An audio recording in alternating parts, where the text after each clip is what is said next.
very oldest language on the face of this world. Chico Kikabia Mapuni, Chineke, and son of the Isala, Nina Cosa Hanso, Nana Jama, and Yana Faros, Obanana, all the and then so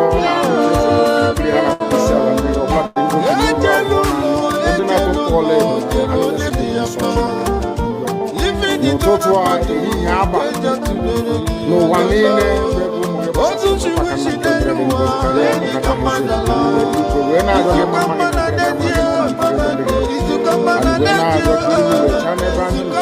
and you went out of his Tahara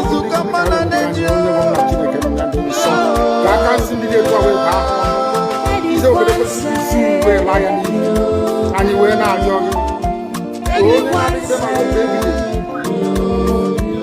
Be connected with make a difference with your source and you were not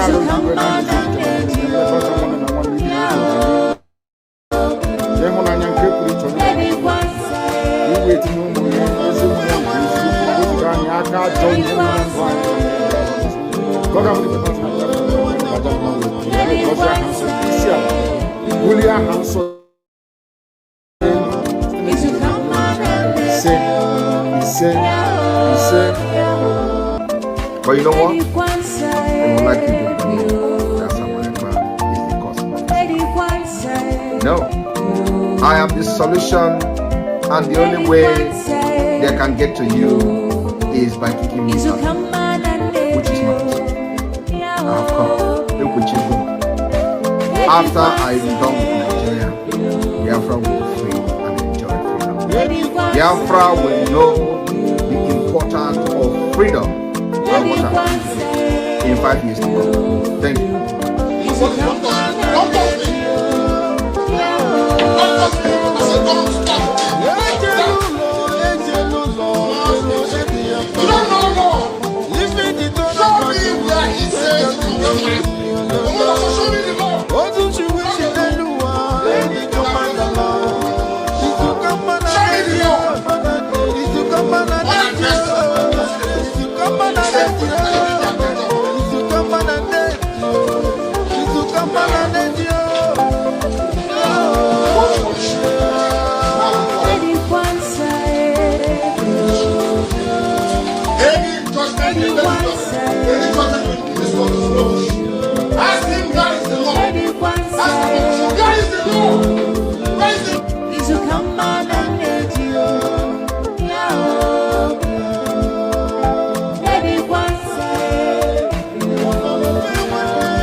Upon supporting evil in the zoo, the more your land will be taken from you, the more your daughters will be raped and abducted, the more your sons will be slaughtered in cold blood. And under one Nigeria, there is nothing you can do about it. Absolutely nothing. Because one idiot that they groomed will rise up and say to you, oh no, it's one Nigeria, there is crime everywhere. Haven't you heard about Zamfara? Haven't you heard about Katsina? There is crime everywhere. That is not the case. The crimes you have in the north, the insecurity you have in the north is as a direct consequence of their own action. They grouped them. Al-Qaeda in the Nigeria, ISIS in West Africa, Boko Haram, Fulani headsmen, bandits, all of them. Who brought them to Nigeria? It's Fulani. Fulani brought them into Nigeria. El-Rufai brought them in. All the government brought them in. Are you deaf and dumb and stupid? When you come out and you pretend, oh, we are one Nigeria, go and show somebody was asking where is the boundary, where would the boundary of Biafra begin? And I asked the fool, where did the boundary of Nigeria begin? People from Niger come in and go as they like. Most of these idiots are from Niger. They are building a pipeline to Niger. They are building a railway line to Niger. They are building roads to Niger. Whereas where the money comes from, which is Biafra land, We don't have those infrastructure. No, we don't. But you're taking our money. You come to you come to Ohaji, you come to everybody, you come to Agulere, you come to Ekpa, you take our resources, sell it, get the money, and now you're building a way to be careful, and you want me to be happy with you. Clap for your Nigeria. One Nigeria. I think you maybe not. You are insane. You come to my land, you take our oil, you take our gas, you take our manpower, you take everything, our VAT, our tax, everything. You are now building a road from Katsina to Niger. Airport. Refinery. You take oil from my land, you take it to Niger, you refine it, you bring it back to me as a refined petroleum. And you're telling me that country is viable. You're telling me that Nigeria should be supported. We are in one Nigeria. We are not going anywhere, and you're dying every day. Because those that they appointed to speak to you, they gave them money so that they will come out, pages of the newspaper to give the world giving the impression that everything is okay. When things are go and see the contradictions in it. Nigeria is not working. We are marginalized. And then you come back to say Nigeria is one. We must stay in it together. Are you not foolish? These are the useless intellectuals that you have. On one hand, say Nigeria is not working. You are marginalized. You are being discriminated against. You are suffering. They are killing you everywhere. And you come back to the same place and say Nigeria must be one. Had Nigerians gotten together to say they want to be part of this useless contraption, that's entirely their business. So I'm a Democrat, I'm subscribed to it. But have you asked yourself this question? Why is it that all those asking you to remain in one Nigeria has something to gain from Nigeria, or they have benefited in the past? Nothing more, nothing less. I saw the letter that Ekpa Kanu to President Biden. In it, Ekpa said, come and help us fight terrorism in order to ensure that there will be no regional destabilization. That is their game plan at the U.S. State Department for very many years, until we stepped in. They keep trotting out these lies. Once Nigeria breaks up, there will be destabilization in the entire region. I say that because you don't understand African history. Most of these people are not people. When I say they say I'm insulting them. No, I'm not insulting you. Most of them are people. In Africa, we are tribal creatures in Africa. In Africa, we are tribal creatures in Africa. We always go back to our village where our umbilical cord, how long, where it was buried. That's where we come from. That is why every Christmas, Easter, New Year festival, or August meeting, you see us migrating back to where we come from. And I keep saying these things to Africans, they don't understand it. They don't understand it. Everywhere in Africa during Christmas, if you like, be in South Africa, if you like, let it be in Kenya, let it be in Rwanda, everybody from the capital goes to the village. If you go to Accra, the same thing happens. This past Christmas, if you like, go to Cotonou. From the book of Psalm, chapter 7. And I will pray in English because a lot of people are listening all over the world. I mean, a lot. Millions are listening all over the world. And I want them to follow our proceedings this very evening. Very, very critical, very, very important that we do so.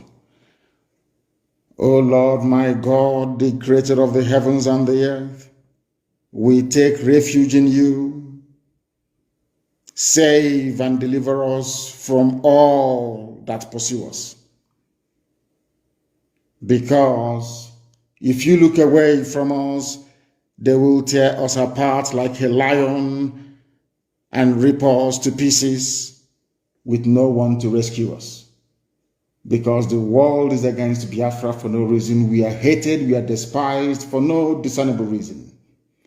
Only thee, O Lord God Almighty in heaven, is our Savior, not man.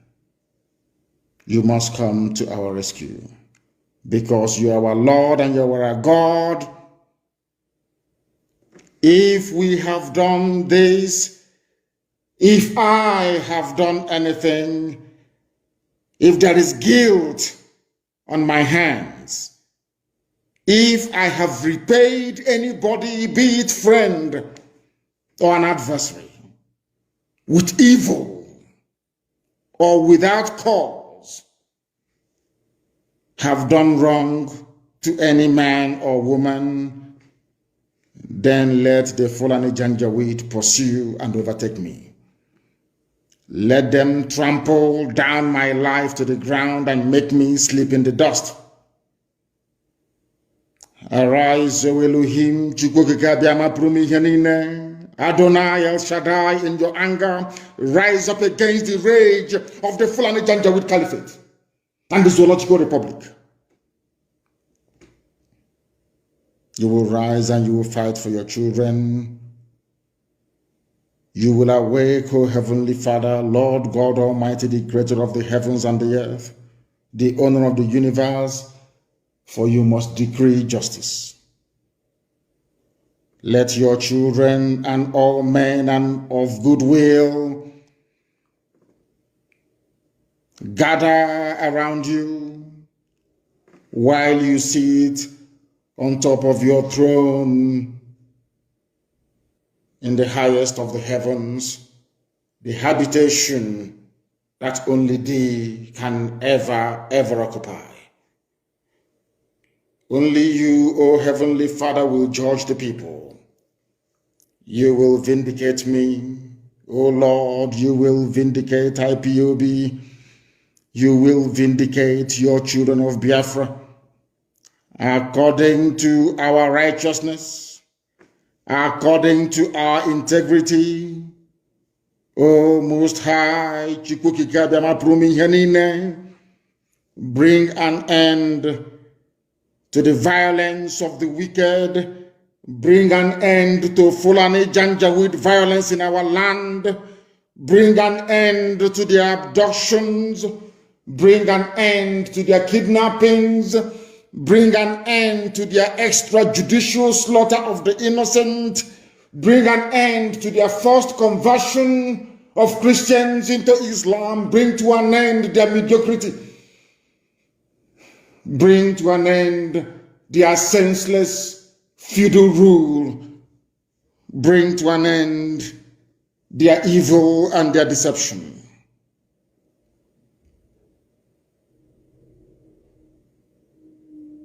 Come and secure the righteous, because only you, O God Almighty in heaven, can see in the dark. Only you know the hearts of men. You are our shield. We have nobody.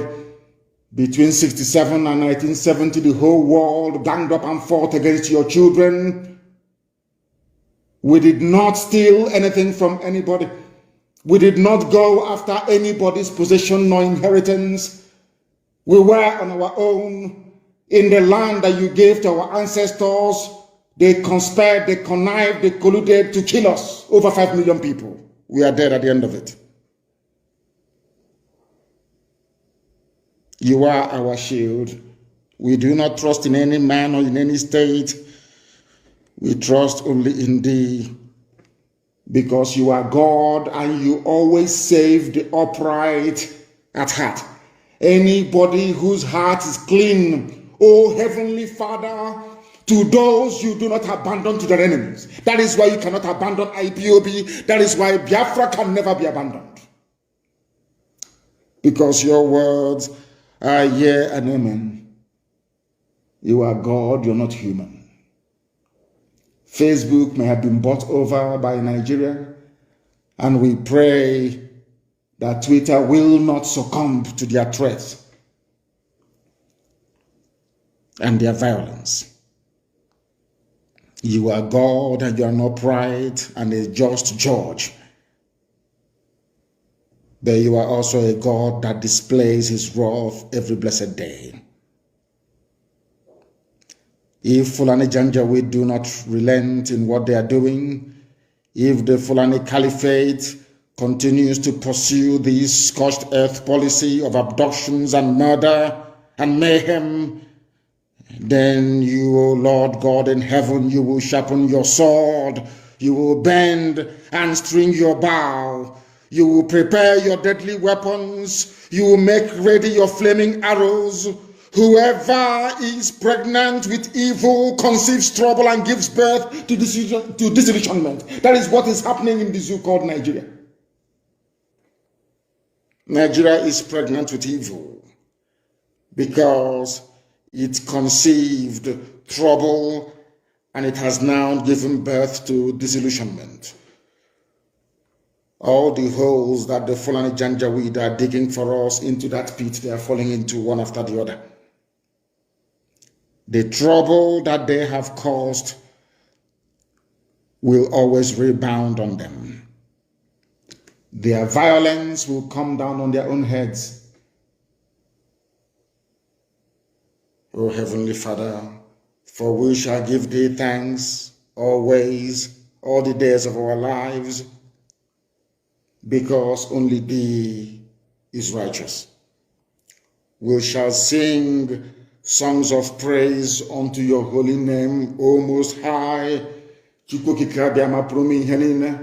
For as long as there is a child on this earth of Biafran descent and heritage, O Heavenly Father, we shall worship your name and your name alone, now and forevermore, we pray. He said, that was our prayer this evening. We are now going to proceed without further hesitation to bring to you the gospel which I have been mandated by heaven to preach to the children of men. To the message of our leader, where our leader give criteria of those who will make up the 100 men to get Biafra. And then after that, I'm going to go straight to the story from Biafra land. Let us go there. From one of your previous broadcasts, you said that you need about 100 men from Biafra land. Yes. To join you in this story. Yes. So I've been wondering within myself since then, trying to know what kind of men are these men that you need. The type of men we need are those who are pure at heart, loving Biafra with all their being, willing to sacrifice anything sacrificable for the restoration and the sustenance of Biafra. People who will gladly give anything, I say anything, to ensure that Biafra is restored. And I have a shocking news for you. In all the years that we have been agitating for the freedom of our people, I have not found up to 15 people who are the way that we are, who are willing to sacrifice everything sacrificable to make sure that Biafra is restored, without enmity, without rancor, without greed, without jealousy, without any personal interest. We have been fighting for years. I'm telling you, in all my life, I have not come across up to 15 people that will do anything for Biafra. Never have not. And Chukwukika said, until there are 100 of you, nothing will happen. I need minimum 100 of you that can dedicate and give anything for Biafra, and then you see Biafra come. So we are pushing for that and praying for that. And this year, we are going to make very serious inroads that I can assure you. So if you are one of those who are prepared, I want you to, the analogy, the simplest analogy is like the disciples that followed Yeshua in the New Testament. Yeshua said to them, you must abandon everything. Everything, even those of you who are fishers of men, you must abandon everything you're doing and come and follow this very ministry. Come and join this very cause. That is the mindset that people will need to have. It doesn't matter how poor you are, how wealthy you are. You must be prepared. I'm not asking you in the physical to abandon everything you're doing, but in the spirit, your mindset has to be such that you are willing and prepared to abandon everything in life and to sacrifice anything, sacrifice therefore, to get Biafra. Those are the people we are looking for. That is the 100 we're talking about. So there are some people who serve IPOB in various capacities. We have officers, both junior and senior. That doesn't mean they meet this criteria. This criteria is meant for the I don't know, let me not say it live, okay? But when the time comes, you know. And thank you very much for your question. I welcome it and I love it. Thank you very, very much. If you have called us before, This criteria is the reason all the people, the criminals in the DOS must go for Biafra to come. Our leaders have suffered, have endured, and suffered so much until now. Could you tell our viewers a little bit about this application I've just mentioned to you, filed in 2016? In 2016, our lawyers, should I say our attorneys in Europe, approached the ICC to make or to present a very compelling case about the human rights abuses being perpetrated by the Nigerian government against the people of Biafra. As you well know, Goran did a very wonderful work. That was in 2016. Also in 2017, additional work was done by our lawyers here in the United States of America. In 2018, additional work was done by our lawyers back home. In 2019, we hired one of the top human rights lawyers in the world to litigate this very matter before the ICC against the Nigerian government. In that same 2019, and as you said, I believe for the very first time, I'm providing clarity on this very matter, I went to the ICC myself. I went to ICC myself. I was deposed. I told them exactly what was happening. They said we shouldn't discuss it when we go outside, and we've been waiting since 2019. We're in 2021. And instead of doing something about the, should I say, the very relentless pursuit of the Biafran people, the Nigerian government has been emboldened, the zoo has been emboldened into killing our people, not just killing us. We have now arrived at a situation where our women are being abducted and raped in the north because ICC failed to do something for how many years now? 2016, 2017, 2018, 2019. We hired people in the Hague on a permanent basis, paying them tons of money to be collecting all this evidence against the Nigerian government for the sole purpose of bringing this matter before the ICC, at least for them to investigate. But due to the overwhelming political pressure on them, they have not been able to do anything about it.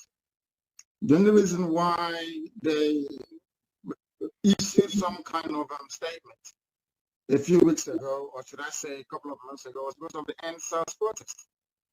If not, they would have mentioned it. I am in the United States of America, where we've hired a very top lobbying firm at Washington, D.C. at huge expense, I must tell you.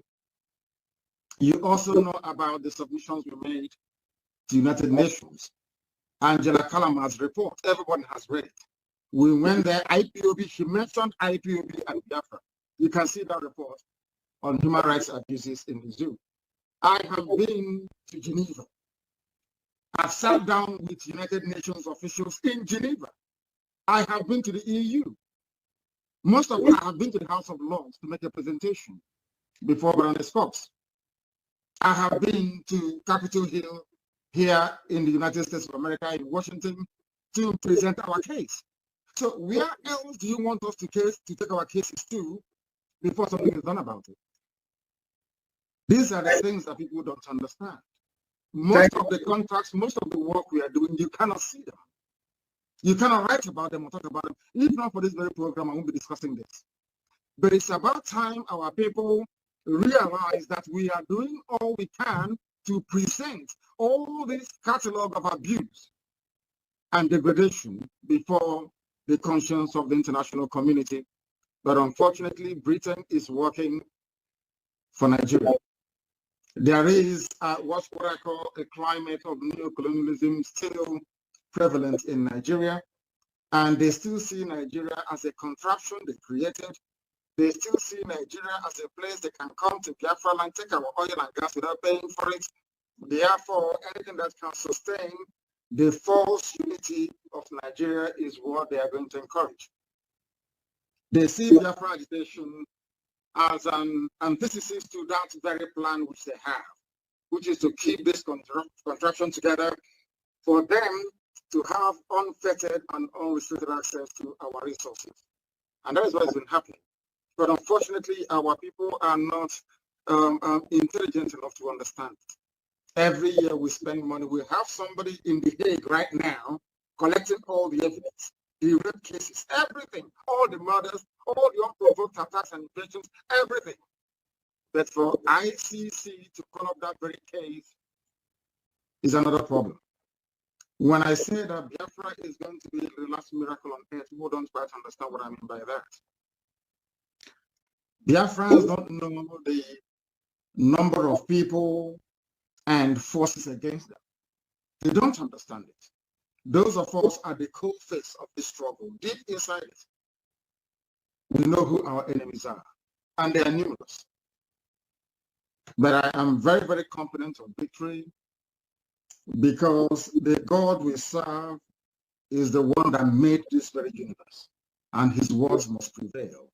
And on that very promise, we anchor our hope, we rest all that we are doing to restore Biafra. And we know that in the end that Biafra will come. We have a lot of enemies, you know. We've not done anything to them. It's Biafrans that built America. We built this very country that I'm in today. Biafrans built the United States of America. The majority of all the hard-working free men and women they took from the western coast of Africa, they shipped them to the USA. They are the ones that made this country great. So they see something in us that we cannot see. They know we are very productive. They know we are hardworking. But above all, Britain knows that we are blessed. It is that blessing from God that Britain doesn't want to see rise up in Africa. And that is why they are using very primitive Fulani people to try to suppress us. You saw yesterday that Britain, BBC was advertising army positions, asking you, even telling you what you can get the forms to join the Nigerian army. And I know that BBC functions on tax, or should I say license fee payers money in the UK. They don't accept any advert. So how come BBC Pidgin in Nigeria is advertising for people to join the army of Nigeria for free? Because they are, of course, agents of neocolonialism. They are working for Britain. They want Nigerian army ranks to swell up so they can suppress any measure of uprising against the very decaying, crumbling, damnable zoological republic. What our people need to realize is this. What we go through on a daily basis to ensure that our cases are heard all over the world is immense, everywhere, especially here in the USA. But if the world continues to turn a blind eye and they continue to kill, to rape, to murder, to slaughter people, to take our land, do you expect us to put our hands and do nothing? The answer is no, of course. We must fight because we have our backs now against the wall, and that's what we're doing. Thank you very much. Thank you very much, Ohamadike, one of Biafra. Another thing I want to, this is, we are live and direct on Twitch, live and direct on Twitter and other Enter Biafra platform, including on all other auto-piloted IPOB media platform all over the social media. Again, we have come today so we can set the record very straight as we are moving forward. The new dimension we have entered in this struggle to see the unconditional release of Nnamdi Kanu, to make sure that Biafra's struggle continue to excel, to make sure that we continue to push forward and create the required awareness all over the world. Thank you, my fellow Biafrans, and good evening from here.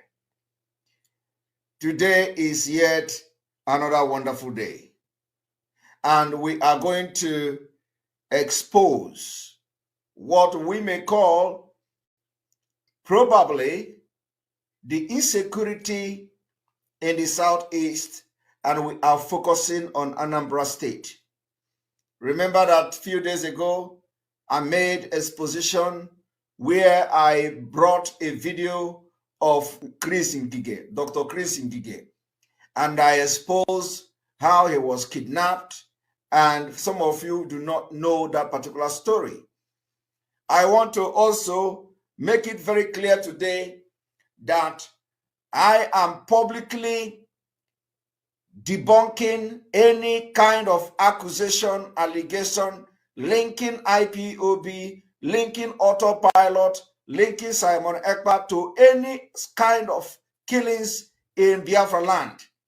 Because a lot of people on social media, especially those who pretend to be fighting for Biafra, that is their new job. Their job now is to go to social media where anybody carry gun, they say is Simon Ekpa boys. Where anybody carry knife, they say is Simon Ekpa boys. Where anybody kill anybody, they say is Simon Ekpa boys. I do not know when Simon Ekpa becomes so powerful to have boys everywhere. I do not have any boys anywhere. What I do is to preach for Biafra struggle, and that's exactly what I will be doing. And no amount of blackmailing, no amount of linking me to anything will make me to step back an inch. So I want to make it categorically clear today that we condemn in strongest term any killing in Biafra land. However, we want to call attention of Soludo to what could be the reason for the insecurity in Anambra State. This job I am doing for the best interest of Biafra, as we condemn in strongest term any kind of killings in Anambra State and any other part of Biafra land. We are going to be analyzing the issue, the event, and the history of crimes in Anambra State, which Soludo may also, understand, or probably he may have forgotten. So I want you to tag Soludo, tag his aide, tag his PAs, and all of them, because they need to tell their boss where their problem is coming from, maybe coming from. I am, by the special grace of God, according to Biafra people, the Biafra spokesman, and today you have to address me as the Nigel Farage of Biafra. Some of one of my person wrote to me yesterday, do you know this Nigel Farage is pronounced Nigel Farage? So I have learned how to pronounce the Nigel Farage. So call me Nigel Farage of Biafra. And because the Nigel Farage was one of those who led the United Kingdom out of the European Union. And today, I am part of those who are going to lead Biafra out of Nigeria. And I am very, very proud to be part of those who are going to lead Biafrans out of Nigeria. And so, I do not know why every time Simon Ekpa boys this, in the north, Simon Ekpa boys, in the south, Simon Ekpa boys, the same Simon Ekpa that you have paraded his name, blackmailed his name, disparaged his name, did all manner of rubbish with his name, call him nobody, call him he's nothing. All of a sudden, the boys of Simon Ekpa is everywhere in Nigeria. All of a sudden, Simon Ekpa boys is all over Abuja. Simon Ekpa boys all over Niger State. Simon Ekpa boys all over Lagos. Simon Ekpa boys all over Anambra. Simon Ekpa boys all over Imo State. If Simon Ekpa boys is all these places all over, that means this is not the Simon Ekpa you are talking about. I want to tell you people that I have no boys anywhere. The people that I have are you that are watching me. Biafrans, people that have volunteered to fight in one way or the other. I do not have any boys that are causing trouble here and there. That I have to make clear this evening. Do not link Simon Ekpa to anything, insecurity anywhere. What I am doing is what is constitutional right, my civil right. I am discharging that right, exercising that right without looking back. And I will continue to do that. So I have come to, help Soludo this evening, in case he has forgotten, where his problem is coming from, or where his problem may be coming from. Just let it be on record. Let it be on record that today, the 19th day of May, 2022, we condemn in a very strongest term any kind of killing in Biafra land. We condemn it. Now, having said that, I want you people to listen to this story. Some of you do not know, the last time I made an exposition about the insecurity in Anambra State, I talked about Nnamdi Kanu. And I talked about Chris Ngige. So, maybe that particular broadcast didn't get into your head very well. So I have come to have another smooth sail this evening. What am I going to do? I will take you back again to the history and memory lane. Who is Nnamdi Kanu? Who is Nnamdi Kanu? Well, I do not know who is Nnamdi Kanu, but from what I have gathered, Nnamdi Kanu served, according to some conflicting information, either as a PA to President Olusegun Obasanjo or as a domestic staff of President Olusegun Obasanjo. These are two things that brought Nnamdi Kanu into the limelight. Now, if you listen to Uwazurike, Ralph Uwazurike making reference to who Nnamdi Kanu is, when he was responding to the claim of Nnamdi Kanu that Nnamdi Kanu say he went to Uwazurike and he ended the agitation of Mossop. Now, Uwazurike was responding to that particular claim of Nnamdi Kanu, and Uwazurike boasted that Nnamdi Kanu single-handedly made everybody that Obasanjo appointed in his administration from Igbo extraction, that Nnamdi Kanu single-handedly appoint them. That everybody who got appointment from Obasanjo, that Nnamdi Kanu single-handedly, made it possible. That was the claim of Ralph Uwazurike. He said, even the ministers, he said, if you doubt me, bring the person and let us ask. So, and nobody has come to challenge that particular statement from Uwazurike. But now, I just want to give you, a picture of who is Nnamdi Kanu. All right? Now, during the time, they say Nnamdi Kanu was a domestic staff to President Obasanjo, and a lot of things, a lot of story. And then he contested as a governor of Anambra State, and then Chris Ngige was involved.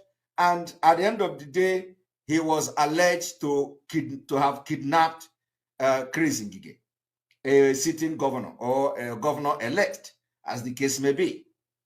Now, you see, I told Soludo that as a leader, there are some sensitive word and comment you cannot be making in the public.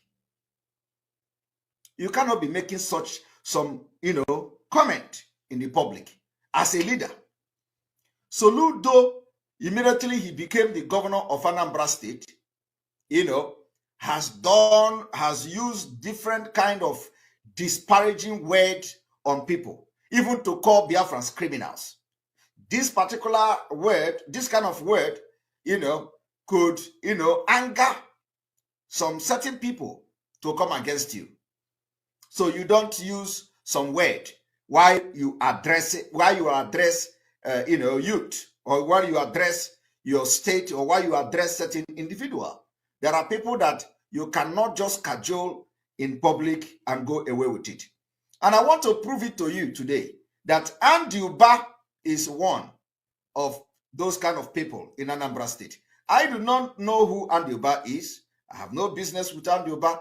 I don't want to have business with Anambra. But I am telling you that from the history, from the research, and from the information available in public domain, Anambra could be one of those people you cannot just use certain word in public. Now, I want what I'm doing this evening. I want Soludo to take it very seriously. I am telling you the fact. The reason why I want Soludo to take it very seriously is because Soludo went to visit our leader. And, I respect him for that. Whether the visiting does not yield any result, whether the visiting is going to yield any result, for the fact that he has gone to visit our leader, I own him. But that does not mean that he is going to interfere in anything we are doing in the Southeast and in Biafra land, especially when it has to do with our civil disobedience. Soludo, it is a no-go area. So because of that, because ndị Igbo na-asị na aka nri kwa aka ekpe kwa aka nri, because you have corrected and retracted your step a little bit by visiting our leader in the first place, I have come to help you this evening. The help I am going to help you is, I am not telling you what to do, but from this broadcast, Soludo, you will learn a lesson. Now, haven't established, what I'm about to do today, I want to go back to the debate during the governorship election of Anambra State. Let us go there.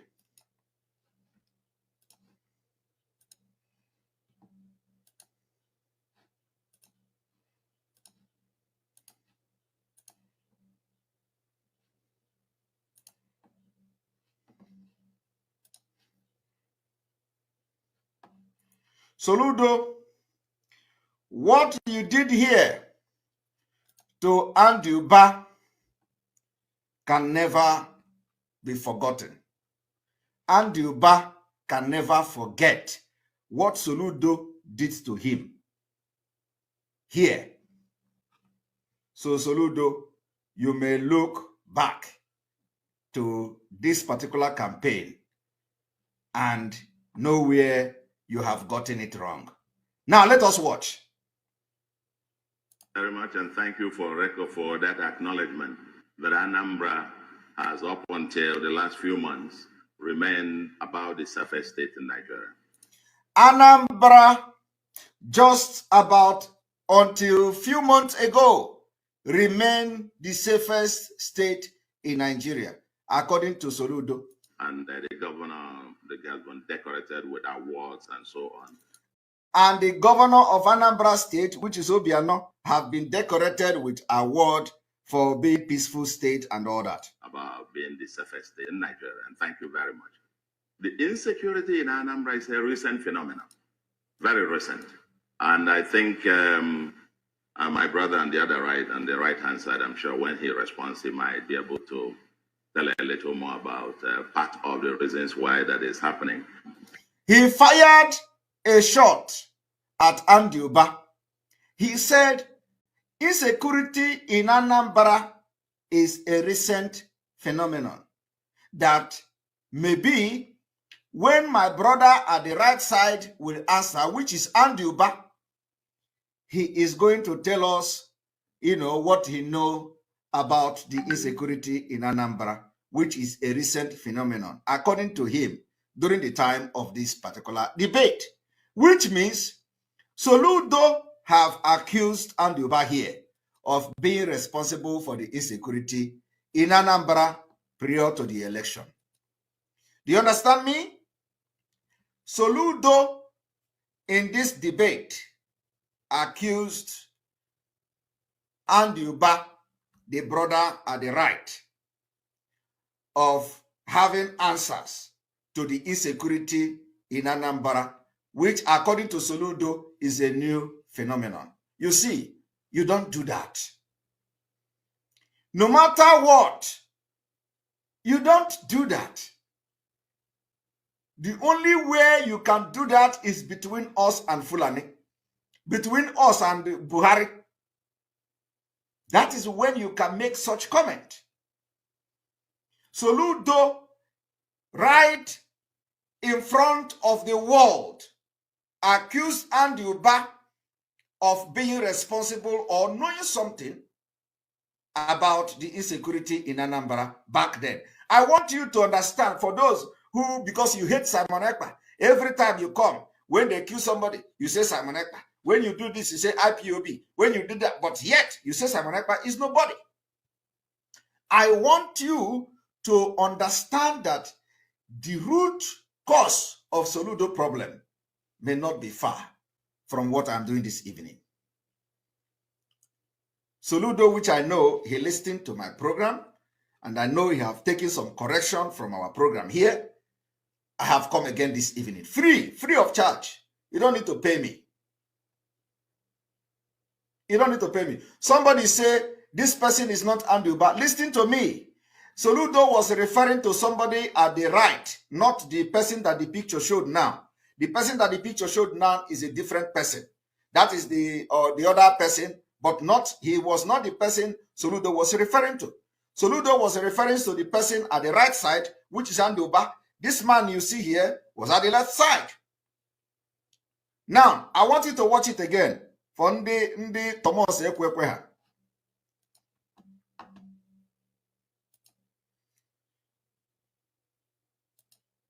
And I think my brother on the other right. My brother at the other right, which is Andy Uba, is at the right. The person you are going to see his picture now is at the left. On the right-hand side, I'm sure when he responds, he might be able to tell a little more about part of the reasons why that is happening. That when Andy Uba responds, Andy Uba is going to tell part of the reason why the insecurity is happening in Anambra State. So Soludo on this date accused Andy Uba of being responsible for the insecurity in Anambra State. Remember, there have been accusations of some political opponent or some politicians importing criminals from neighboring state. Now, Soludo fired that shot that day, and listen and watch how the whole thing will go down. Please, let's shift away from, casting blames to accepting responsibility. Now, this one responded a very, probably making reference, because the question was not directed at him, but he was making reference that we should concentrate on the issue and stop casting blame and all that. The reality is that both Afghan and APC have failed Nigerians. Let's put it up. Now you see the right side where Soludo was pointing, that is standing Andy Uba. This is the left side of Soludo, which is standing this PDP person. So the person Soludo was talking about in the right side is Andy Uba. Now, I want you to see how Soludo is going to grill Andy Uba, and it will never go well with Andy Uba. Remember what I tell you before? I said, there are people you are not going to, there are some words you will not use on some certain people. And once you do that, you are bringing problem to yourself. So, considering their history, considering how they are and all that. Now, I want you to listen. On record. First of all, you say you engage. You only engage when you... Soludo pointed at Andy Uba again, trying to ridicule Andy Uba. He's not trying. He ridiculed Andy Uba in front of the world. Soludo did not even care about the PDP candidate. Soludo attacked directly, indirectly, and otherwise Andy Uba, exposed Andy Uba, disgraced Andy Uba, humiliate Andy Uba. I want you to watch. You want to run for an election, and after an election, you go on voicemail. Never engaged, never spoke to anybody. This is the one, and I will talk about it, who has engaged in and out of season. You were in Senate for 8 years, not one word about the IPOB and the agitations in the Southeast. Did you hear that? Soludo fired that Andy Uba was in Senate for 8 years. He did not utter one single word about IPOB and agitation in the Southeast. Another shot fired. You were only engaging where you want to run. Insecurity in Anambra started with a PDP government and orchestrated by my brother on my right hand. Did you hear that again? Soludo accused Andy Uba that insecurity in Anambra started from PDP, from my brother at the right side, at the right hand. Again, the right hand brother is that Andy Uba. For those who say Soludo was referring to another person, so you can hear him now, and you can see both of them standing. He said the insecurity in Anambra was orchestrated by my brother at the right hand side. Listen to him again. Where you want to run. Insecurity in Anambra started with a PDP government and orchestrated by my brother on my right hand. Did you hear that? The insecurity in Anambra started from PDP, orchestrated by the brother in the right hand, which is Andy Uba. You see, I want us to have this record. Soludo, you don't do that. You don't do that. You disgraced Andy Uba, you exposed Andy Uba, you humiliated Andy Uba, and you think the people that are following Andy Uba or him himself will ever be happy with the way you exposed and humiliated him? No way. Considering who Andy Uba is, that we know, you are never going to go free. You can't escape Andy Uba. So I want, after this evening broadcast, let nobody call IPOB again about Anambra insecurity, say insecurity don't say. Let nobody call Simon Ekpa again about Anambra insecurity, say insecurity did not say. The insecurity Soludo was talking about is the same insecurity we are talking about today. So how come it is now Simon Ekpa? How come it is now IPOB? How come it is now autopilot? How come it is now all of you, because you hate me, because you don't want Biafra, some of you, because some of you are paid agent, all you do is to go and tag Simon Ekpa. When did this particular insecurity change? I want you people to understand that everything we do will come with evidence. Okay? So tell me, when did this insecurity change from Andy Uba to Simon Ekpa? I want you to understand that if you accuse Simon Ekpa, the wrath of Biafra, the wrath of God, and the wrath of everything that follow me will be upon you. Believe me. Simon Ekpa have nothing to do with anything going on there. My own job is to preach and inform you. Whatever you do with the information, whatever you do out of anger is not my business. So I want everybody to listen and ask Soludo and ask all the people, all the Irat, including Apga, that they are writing everything today. Simon Ekpa boys, when did the security situation change from Andy Uba to Simon Ekpa? Now, I want you to listen to this.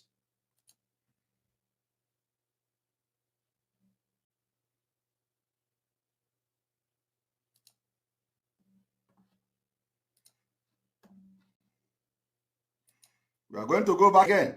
In the Southeast. You were only engaging where you want to run. Insecurity in Anambra started with a PDP government and orchestrated by my brother on my right hand, kidnapping a sitting governor. Did you hear that? My brother at my right hand, kidnapping a sitting governor. It was a PDP legacy in Anambra. It was a PDP legacy in Anambra. And remember, Soludo was addressing this particular insecurity of that time, during the time of this campaign. So Soludo is reminding them that the insecurity in Anambra is being orchestrated by the brother at the right hand, which is Andy Uba. And then he made reference to how Andy Uba imported kidnapping in Anambra State. It was Andy Uba who brought kidnapping in Anambra State by kidnapping a sitting governor. I want you to listen to it again. My brother on my right hand out the IPOB and the agitations in the season. You were in Senate for 8 years, not one word about the IPOB and the agitations in the Southeast. You were only engaging when you want to run. Insecurity in Anambra started with the PDP government and orchestrated by my brother on my right hand, kidnapping a sitting governor. It was a PDP legacy in Anambra. The PDP legacy in Anambra of burning down Anambra State. The violence, kidnapping, and so on and so forth on this state was started by PDP. Did you hear that? Burning down Anambra State started from PDP by my brother at the right-hand side. When my brother on the right-hand side. My brother on the right-hand side. You hear it very clear. Was at the engine room stoking up all the fires. Was at the engine room stoking up all the fires. I wasn't involved. I don't know what he's talking about. Okay, now I will take this thing back and back again until you get to your head. PDP. When my brother on the right-hand side was at the engine room stoking up all the fires. I wasn't involved. I don't know what he's talking about. Okay, he said he doesn't know what he's talking about. You see, if you understand the embarrassment Soludo gave to Andy Uba can never forgive him for that embarrassment. That is a very big uppercut. And at the lower abdomen, Soludo punched this man. He punched this man in the teeth. He punched this man in the Mpurumiri, used Mpurumiri and punched him. He punched him in the manhood. He punched him everywhere. Soludo punched him uppercut, gave him all the uppercut in this world. And Andy Uba, it can never go down well with him. I have no business in that kidnapping. Come on. Now, there's a white paper that came out on it. He said he has no business in that kidnapping. Soludo was still there, firing him. If you look at the three person, you find out that the PDP guy was having fun.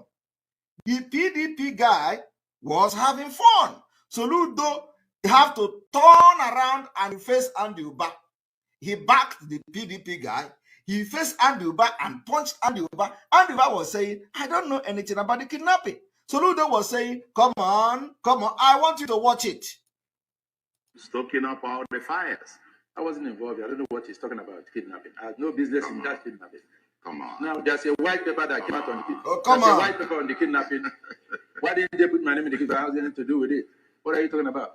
Let me tell you, I was a special assistant to the president of Nigeria in this country that knows about security. Just knows about security. I know about security. The same Soludo today is shouting Simon Ekpa in Finland. Thank you very much for that comment. The same Soludo have turned around. He did not know when he shit in the church because Andy Uba can never forgive him for disgracing him like this in the public.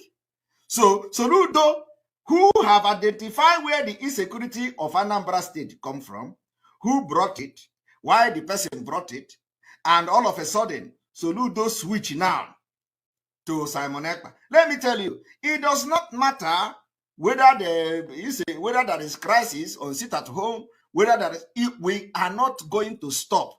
Deal with the insecurity that the people or the criminals that you call them that are coming to constitute problem or constitute nuisance during the time of our civil disobedience. Deal with them. It has nothing to do with us. So I want you to listen again.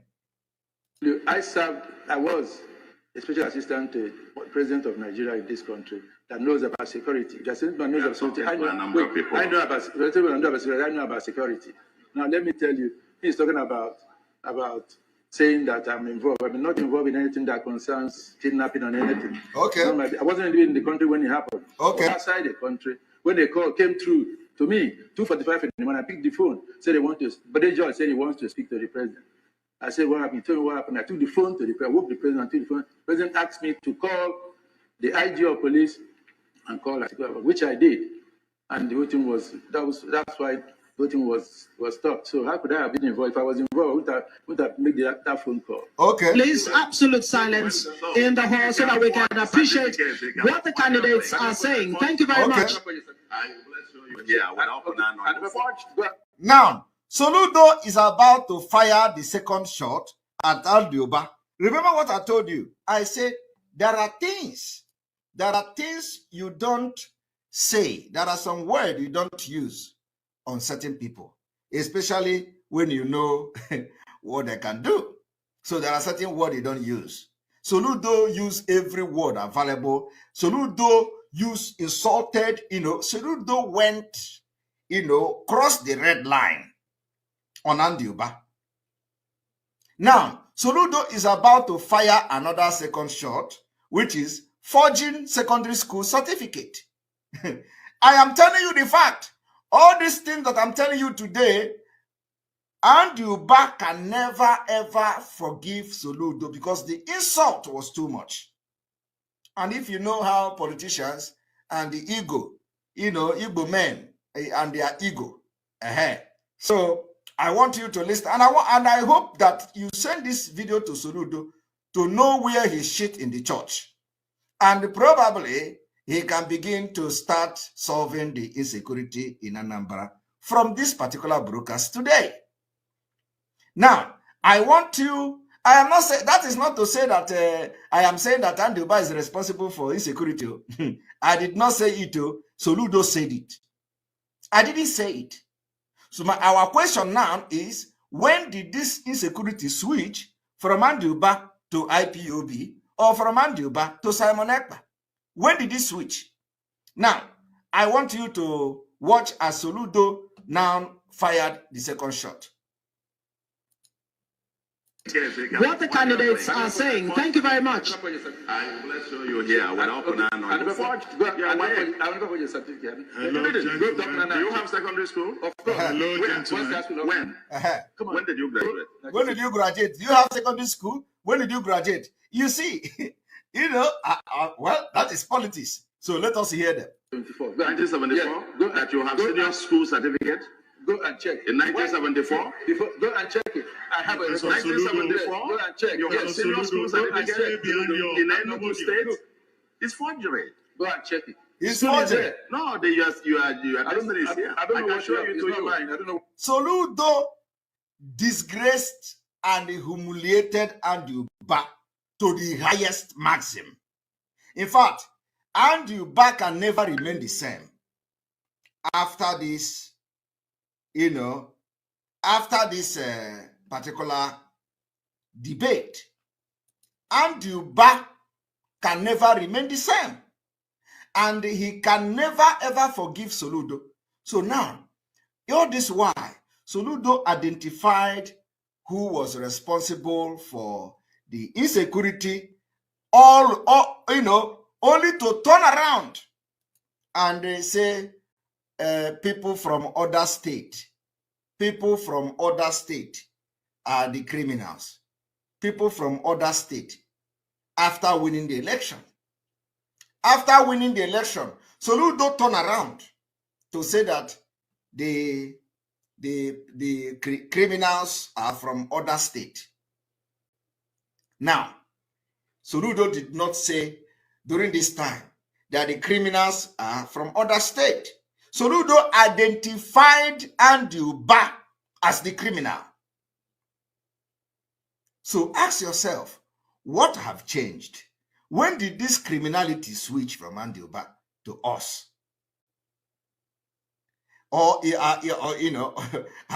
it because we are calling for sit at home? So I want you to understand. Now, Soludo is now using the criminality he accused Andioba to fight IPOB and fight Biafra. Instead of Soludo to focus on the people that he have accused and identified as responsible for the insecurity. What did they do? When we called for sit at home, Soludo is now riding on the back of Andiuba insecurity to fight us. Do you understand what I'm? Do you understand this? Do you understand the sense I'm making? Soludo is when we say people should sit at home, and then when people go out, the same people that Soludo is accusing, which is Andiuba people, will go out to foment trouble. They will go out to destroy people's property. They may even kill people. They just want to make Anambra state ungovernable. And then Soludo will turn around and blame it that people are enforcing sit at home. Nobody enforces sit at home. Nobody enforces it. Nobody need to enforce sit at home because Biafrans are willingly sitting at home for their own freedom. So why should somebody go and start forcing them to sit at home when they actually, want to sit at home to make their voice heard? We have set record. 3 days sit at home, the first time in the history of Biafra struggle. We ask Biafra people to sit at home for 3 days. They sit at home without complaining. We are preparing them for what is to come. So I want you people to understand that when these people go and foment trouble during the sit at home, instead of Soludo to call the people name and call them Andiuba people, if he has evidence of that, no, he now decided to use them to fight Biafra struggle, thinking that when they call Simon Ekpa, I am going to run away from Biafra struggle again, thinking that when the entire Nigeria is calling me a criminal, calling me this one, calling me I am my boys, and I'm going to run away. You don't have nothing to show that anybody is my boy. But I have just come to ask Soludo to stick to this particular accusation. Why is it that the same criminals will make trouble, you now turn it around to say that boy in Finland? Because you want to use the criminals of Andiuba to fight the Biafra struggle. It will not work. Even if they like, let them burn entire Anambra state, burn Ebonyi, burn Enugu, let them burn everything to ashes. We cannot stop this Biafra agitation. Never. So if you are thinking that you are going to use these criminals imported, according to you, to fight our sit at home, it is dead on arrival. I want you people to watch Soludo, how Soludo fired and punched Andiuba, and that Andiuba can never forgive. Never. It's forgery. Go and check it. The school is there. No, you are I don't know what you have. I don't know what you have. I don't know what you have. Soludo came out here for Andiuba. He left the PDP guy and he faced Andiuba. He was humiliating Andiuba, the highest humiliation in the life of Andiuba. Andiuba have never been humiliated like this in the public. It's not right. So let me tell you something. Soludo, you are stepping behind your podium. Yes, please. Today, three of us are from the same local government, Agwata. In Amesi, where I'm from, my roads, and Amesi roads better than Sofia roads, better than Oga roads. And these are people who have held high positions that I'm shocked. The very oldest language on the face of this very earth. Yes, I can say that from what I have just listened from you, it is just not ordinary. Very wonderful.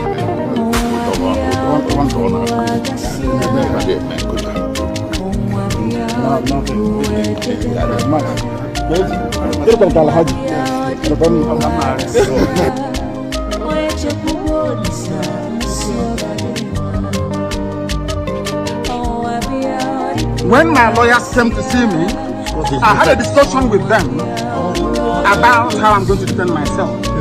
I told them that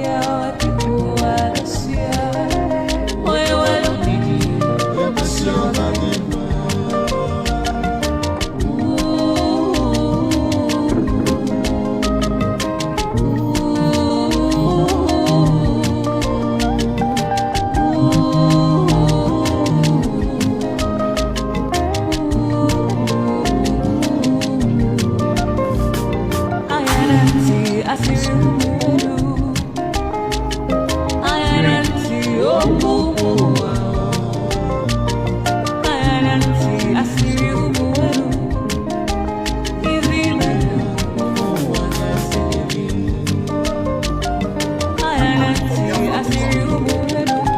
going to help Nnamdi Kanu to get Biafra.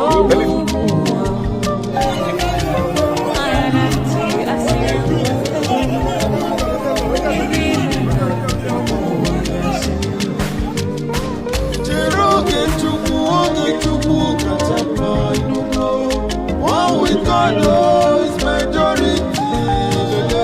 One name when did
Welcome. Thank you for joining us on today's program. I appreciate every one of you that is joining me on this program. I wish you all a very happy weekend. It is another weekend. We have come to do what we know how to do best. Wherever you are watching this program from, whether you are watching us from Biafran land, you are watching from Asia, from Europe, from America, from Australia, from Canada, from New Zealand, you are watching us from China, from Russia, from Iran, from any part of the world. I welcome you and I appreciate you for being part of this program. As you connect to this program, kindly like and share the program because we are going to hit the nail at the head. Like and share. This program is very important. It is going to touch hearts. Remember, one of the responsibility we have is to make sure that we carry everybody along.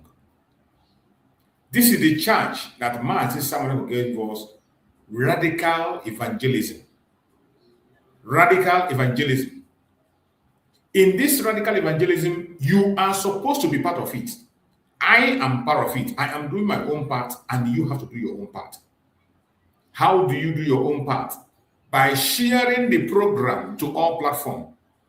Though you cannot be able to broadcast the way we are broadcasting, you might not be able to come online the way we come online. But when you meet our program, like today weekend you're here, share it. Make sure you get this program to somebody. Don't watch alone. Do not watch this program alone. No matter how difficult it is, no matter the temptation, the obstacles, do not watch alone. I welcome every one of you. I can see my beloved brother there. Gerard Dike, thank you so much. You are always here. I see my beloved brother, Kochux. Thank you so much, Kochux, for being there.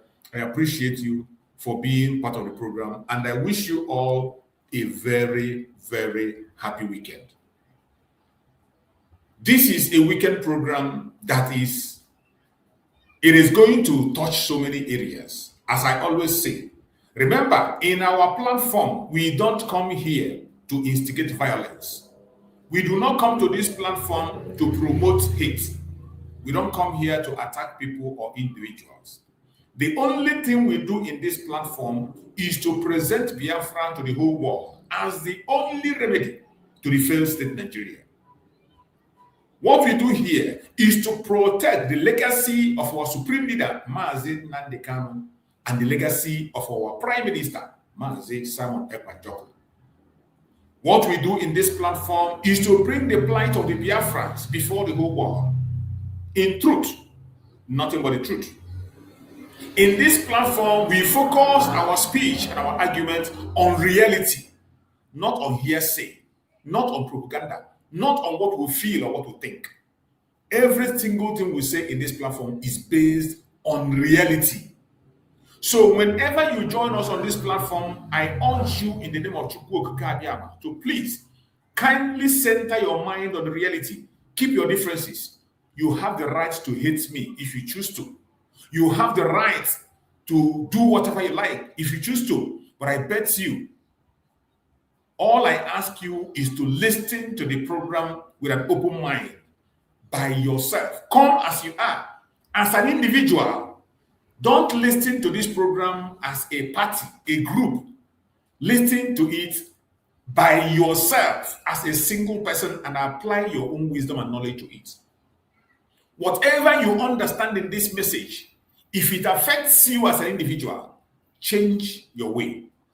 If it doesn't affect you, continue in the path you are going and do what you know how to do best. There is no point to get angry when you come into a message that is preached and you know that the preaching is not about you. Your name is not mentioned and you know your conscience is clear. You don't need to get angry.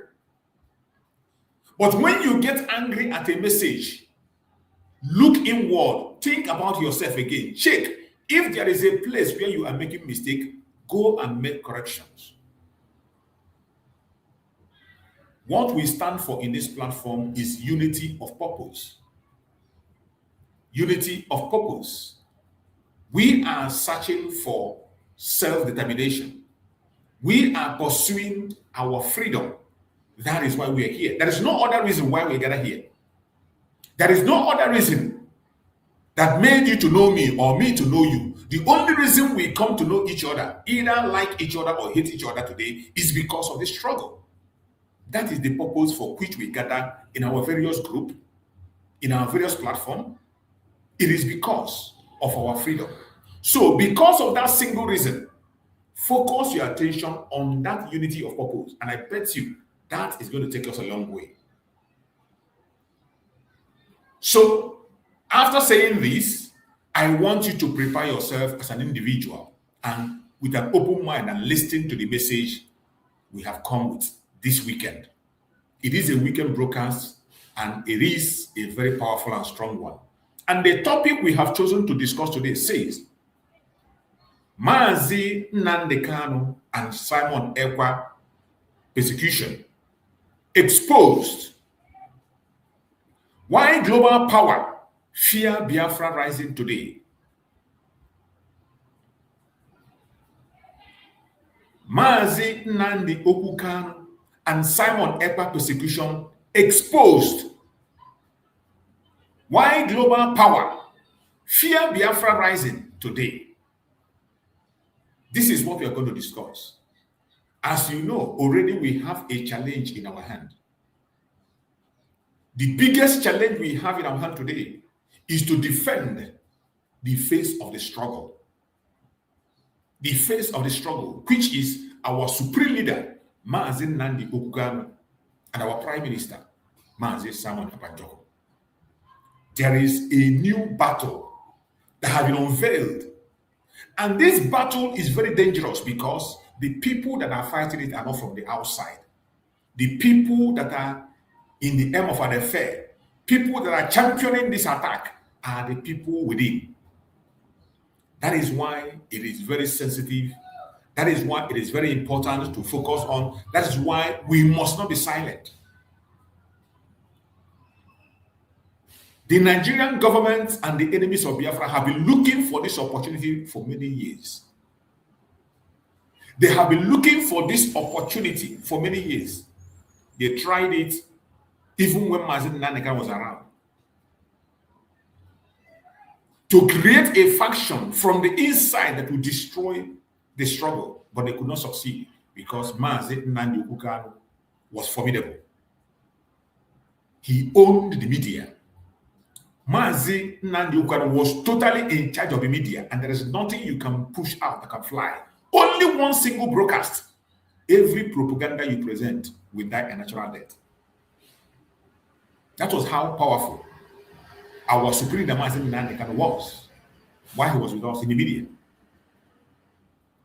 Nigerian government could not even use their conventional media. They own all the conventional media. They own even the international media, but they could not use it to create any narrative against Nnamdi Kanu. Because Nnamdi Kanu took over the media space. As you know, social media today rules. Only few people go to the conventional media. If you want to control opinion in the world today, you need to be active in the social media. Nnamdi Kanu was in charge. They could not push any narrative to destroy Biafra. They tried it with Nnamdi Kanu, it didn't work. They tried it with Simon Ekpa and Joko to create a narrative to destroy Nnamdi Kanu, to destroy the image of the struggle. From 2021, they tried it, it could not work. They did everything using the entire media. At a point in time, they recruited Ohaneze and Igbo. The whole politicians, their military was in the media. The Senate was in the media. The House of Representatives was in the media. Traditional rulers were in the media. They were all fighting against the Biafran struggle, trying to destroy Nnamdi Kanu, trying to discredit Simon Ekpa. But during that time, they could not succeed because Simon Ekpa also was in charge of the media.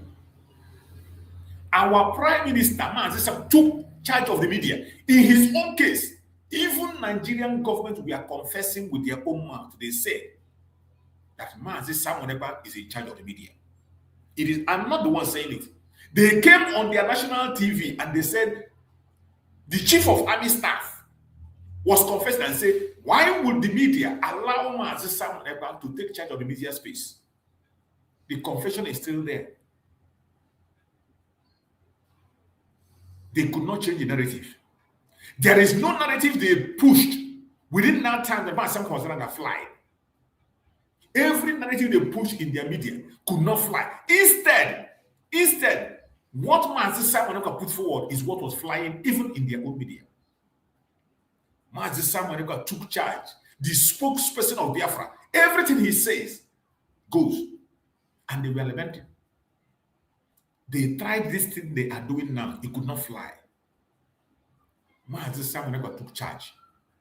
The Senate president confessed. The chief of army staff confessed. The governors were confessing. That was how powerful Simon Ekpa was. He took charge of the media. There was nothing that could be able to operate. He followed that same foundation led by Nnamdi Kanu. The same way Nnamdi Kanu took charge of the media. No shaking. Simon could do the same. And our media was formidable. So many of us joined Simon Ekpa, and we were gidigbam in the media, speaking one single voice, preaching one single message: self-determination, the truth, and nothing but the truth. And no matter how they tried, they could not be able to suppress Simon Ekpa until they activated their international conspiracy with the British. And they went to Finland, lied against Simon Ekpa, and took him out of the way. Only then and then, they woke up and began to create the narrative they are creating today. That plan they had to destroy the image of Nnamdi Kanu, to destroy the struggle, they couldn't do it while Nnamdi Kanu and Simon was outside. But after they were taken out of the way, they started working. And today, you can see they have succeeded in creating factions inside. That plan they had many years ago, today have been activated. Today, it is Biafran people themselves, more especially people from Igbo extraction. Biafrans from Igbo extraction, more especially, they are the ones that are in the front line today, trying to discredit the Biafran movement, trying everything they can to destroy the image of our leaders. They started with Simon Ekpa. They painted Simon Ekpa evil, called him different kinds of names. And when they were doing it, they were pretending that Mazi Nnamdi was an angel. And we said it, I said it, that there is nobody that will hate Mazi Simon Ekpa and tell you he loves Mazi Nnamdi Kanu. It is a lie. That person is just waiting for an opportunity. They were using Mazi Simon Ekpa hatred. It was hatred of Mazi Simon that united most of them. And they were using it to create a ground for them to capture Mazi Nnamdi Kanu. They used Mazi Simon Ekpa to rally around people around themselves with lies, propaganda, and all sorts of things. They conducted so many false flag operations. So many false operations were conducted on so many places. And when they conduct those operations, taking nothing life, they will tell you it's Mazi Simon Ekpa boys. Mazi Simon Ekpa boys. You saw the video I played before I started this program, where Mazi Simon Ekpa said, I have no boys anywhere. The boys he has are those who are genuinely fighting for Biafra, you and I.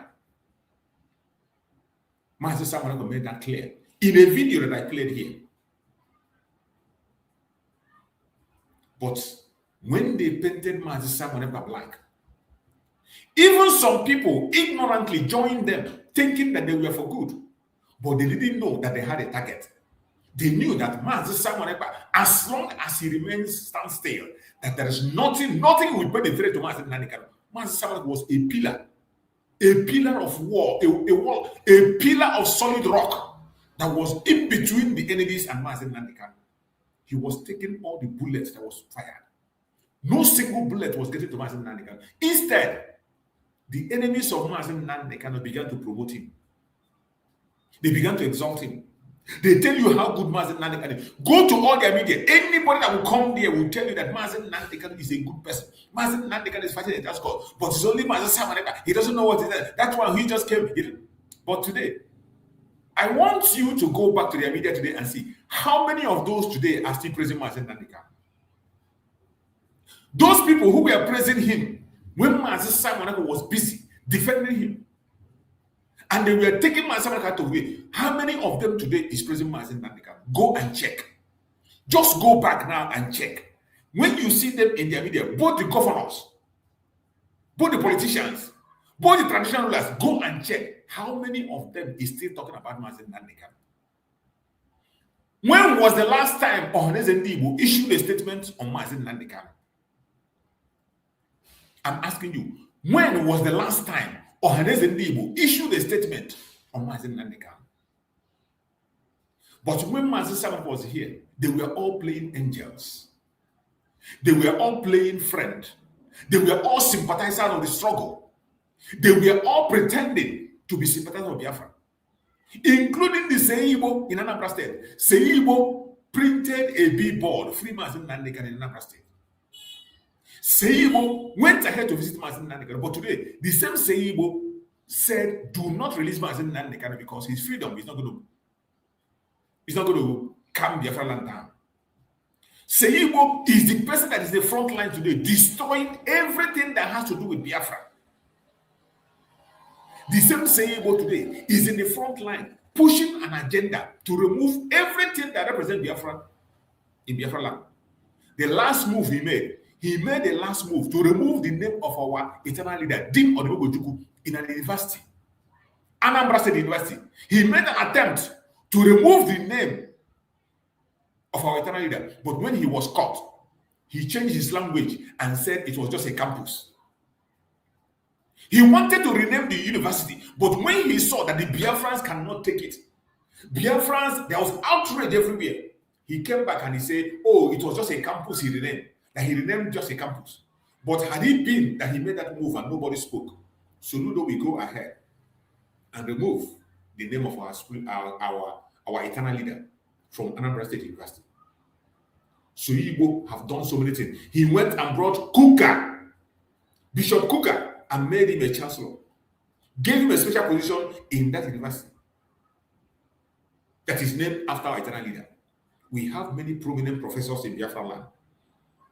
We have many prominent professors and important personalities in Biafra land. None of them was given that position. He went all the way to Sokoto and he took Kuka and gave him that position. These were people who were pretending to be simple. Even before Soludo came aboard, Soludo said that he is going to free all the members of IPOB that are detained illegally. Soludo made that promise when he was campaigning, that he was going to make sure that every member of IPOB that is illegally detained in detention will be released. Soludo did not fulfill that promise. We saw him when he went to the prison to make this promise to them. But today, Soludo never released anybody. Instead, Soludo have incarcerated more people than you had before in detention. Soludo have detained more members of IPOB. Soludo have taken the life of more members of IPOB than it was before. These were people who were pretending to be angels. These were people who were pretending to be sympathizers. But the only reason they were doing that then was to destroy the image of Mazi Simon Ekpa, because Mazi Simon Ekpa was the pillar that they could not be able to match. Without taking Mazi Simon Ekpa out of the way, they cannot do anything to Mazi Nnamdi Kanu and his personality. That was why when he come to the sit at home, they tried everything to stop the sit at home. As long as Mazi Simon Ekpa was in position, speaking the heart of Mazi Nnamdi, going to the heart of Mazi Nnamdi Kanu to bring message every day, they could not do anything. They tried, even trying to praise Mazi Nnamdi, call him, and then they will come back and tell Mazi Nnamdi Kanu to condemn Mazi Simon Ekpa. They tried to create confusion between Mazi Nnamdi Kanu and Mazi. They tried to make Mazi Nnamdi Kanu abuse Mazi Simon Ekpa or cause confusion between them, but they did not succeed. They did not succeed. Every attempt, even when Mazi Nnamdi Kanu came to court, somebody began to ask a question about Mazi Simon Ekpa. He never responded. He did not respond. That was when Ike Goruago challenged Mazi Nnamdi Kanu and said, if you come to the court and you do not denounce Mazi Simon Ekpa, I will begin to fight you. And today, Ike is fighting Mazi Nnamdi Kanu. So many of them today are making reference. You know, when we were saying that Mazi Simon Ekpa was working with Mazi Nnamdi Kanu and doing the bidding of Mazi Nnamdi Kanu, they never believed it. But today, one of the reasons they are giving today to attack Mazi Nnamdi Kanu is because Mazi Nnamdi Kanu refused to distance himself from a man that was defending him, his own disciple, a man who was carrying his structure on his shoulder. Because Mazi Nnamdi Kanu refused to distance himself from a man who was taking a bullet that was meant for him. That is why today they succeeded after they ganged up together. The Ohaneze Doshinadam, the caliphate, the governors, the politicians, the traditional leaders, they came together with the IPOB Nigeria. They came together. They attacked Mazi Simon Ekpa, destroyed his reputation, and they succeeded in taking him away. Today, they are having an open space. They are now having an open space, unchallenged, and they are coming to attack Mazi Nnamdi Kanu. Something we were telling before. We have been saying the only person that is keeping Mazi Nnamdi Kanu sustained and alive is Mazi Simon Ekpa. And when we say it, some people say, why do you say that? What is it with? Today, are you not seeing it? Are you still asking that question? Are you not seeing the difference now and then when Mazi Simon was around? Are you not seeing the difference between now and when Mazi Simon was around? Because they succeeded in taking him out of the picture. Today, every single one of them today, they have now finally started their original project. And some of them who were betrayed, some of them who didn't know what they were doing, some of them for their own personal and selfish interest, who were confused, have now finally seen the light. And many of them are confessing, apologizing to Mazi Simon Ekpa. Many of them are apologizing to Mazi Simon Ekpa. One thing everybody should know, Mazi Simon Ekpa has never one day insulted Mazi Nnamdi Kanu. Mazi Simon Ekpa has never one day challenged the authority of Mazi Nnamdi Kanu. Mazi Simon Ekpa has never one day gone into competition of Mazi Nnamdi Kanu. The highest thing he has always done is to say that Mazi Nnamdi Kanu is my leader. He has called Mazi Nnamdi Kanu his leader in every broadcast. He only called himself a disciple and the prime minister of Biafra. The only single time he refused to obey an instruction, which they said is from Mazi Nnamdi Kanu, is because that instruction was meant to protect and defend Mazi Nnamdi Kanu. And he gave the reason. That was the only time he disobeyed an instruction. on the sit at home, because the sit at home was meant to protect the image of Mazi Nnamdi, to secure him, and to make sure that he stays alive. And that was to put pressure. The sit at home was to mount a heavy pressure on Nigerian government to know that people are standing with Mazi Nnamdi Kanu. And that was why Mazi Samani refused in that instruction. And he gave his reasons. Within that period, so many instructions were coming from Mazi Nnamdi Kanu, and he obeyed all of them from A to Z. Mazi Nnamdi Kanu was passing a message to Mazi Samani through his lawyers, which many of lawyers have come to say, including Ifeanyi Ejiofor. They were all passing a message from Mazi Nnamdi to Mazi Samani till date. But Mazi Samani has never one day challenged the authority of Mazi Nnamdi Kanu. But go and check. From the moment Mazi Nnamdi Kanu was kidnapped, the DOS has never, ever obeyed any single instruction from Mazi Nnamdi Kanu. He gave the instruction. Give Mazi Simon Ekpa a slot to preach the message to the Biafran people. They refused. They did not obey that instruction. He said, do not attack Mazi Simon Ekpa or interrupt what he's doing. Allow him to go ahead on his message, go your own path, and do your own thing, what you want to do. Let everyone be on their own. Stop the attack on Mazi Simon Ekpa. They refused to obey that instruction. They refused blatantly to obey that instruction. Mazi Nnamdi Kanu sacked Ifeanyi Ejiofor. When he sacked Ifeanyi Ejiofor, the DOS continued to operate with Ifeanyi Ejiofor, and they refused to obey Mazi Nnamdi Kanu. Mazi Nnamdi Kanu finally activated the 100 men that he has spoken about for many years ago. And what are they doing today? All hell break loose. They are attacking Mazi Nnamdi Kanu, preaching lies and heresy against Mazi Nnamdi Kanu. What crime has he committed? Because he activated what is right. Because he has seen their sabotage and he distanced himself from it.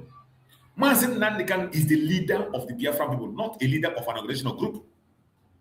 He's not just a leader of IPOB. He is the leader of all the indigenous people of Biafra, regardless the group they are. That is why he works with every group. He is working with Rising Sun. He's working with Avid and so many other groups. And whenever he sends a message, he says all Biafran groups. That is how he delivers his message. All Biafran groups. But the DOS, Department of Sabotua, that have been sacked, continue to attack Mazi Nnamdi Kanu. Today, they are using every instrument that Mazi Nnamdi Kanu created to fight him. Go to their platform and your ear will tingle. Go to their platform and your ear will tingle. And when you hear what is coming from their mouth, you still want me to come and convince you that they are compromised. When you hear what they're saying, you are still expecting somebody to come and tell you that this group are compromised. I am sorry. I don't have that time. Except you do not have conscience. Except you are not human. That is the only way you will continue to listen to these idiots. Today, they have finally opened themselves clearly as a political pressure group, and they successfully appointed a spokesperson for themselves on media, which is Nneka Chimezie. Nneka Chimezie, who have said publicly that she is not a member of IPOB. She is not fighting for Biafra. She is fighting for Igbo cause. She is not fighting for Biafra. She is fighting for Igbo cause. Take note, she is fighting for Igbo cause, and she has said it. But all of a sudden, this political figure that is supporting the politicians, supporting P2B, working with Soyibo and the Hope of the we turn around and now become the spokesperson of IPOB Nigeria. And she is in Nigeria preaching the message for them. She is in Nigeria promoting ESN. You and I know that ESN does not exist anymore. There is nothing like ESN anymore. The DOS destroyed the ESN and they took the ESN and handed over to the governors. It was Mazi Simon that rescued some members of the ESN and converted them to Liberation Army. So from the onset to date, what we have in Biafra land is the Liberation Army and nothing else. We have the Liberation Army. There is nothing like ESN anywhere. And this woman will on her camera and begin to promote ESN and tell Biafrans to go and support ESN. In Nigeria, the same ESN that Nigerian government say that they are terrorist organization. They say that Nnamdi Kanu created ESN. That it was that ESN that caused the havoc in Biafra. The same ESN that Nigerian government has proscribed and they want to keep as because of it. Lord Nneka is promoting them, asking Igbo people to go and fund ESN in Nigeria, and nobody is arresting her. Inside Nigeria, she is promoting ESN, promoting a proscribed group by Nigerian government in their national TV, and nobody calls him out. And yet, you are asking who is being paid by the government. You are asking who is working for the government. Today, our Prime Minister is not around. But today, Lord Nneka is still accusing Mazi Simon Ekpa of being responsible. Now she is now accusing Mazi Nnamdi Kanu, not just Mazi Simon Ekpa.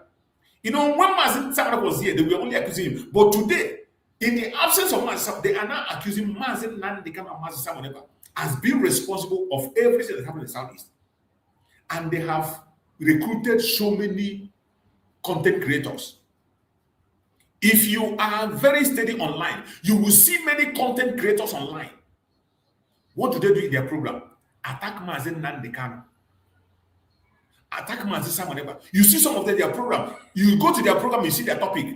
They are attacking Biafra. That the Biafran cause is the problem that we have.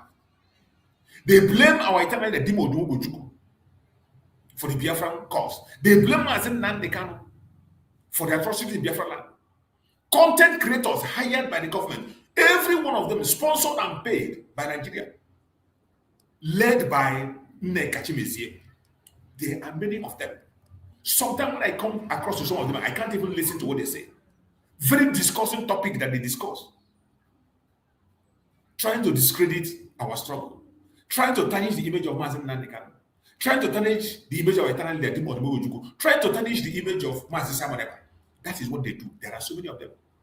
And today, Nigerian government is busy pursuing the Islamization of Nigeria, and the issue of the agitation is being fought by Biafran people themselves.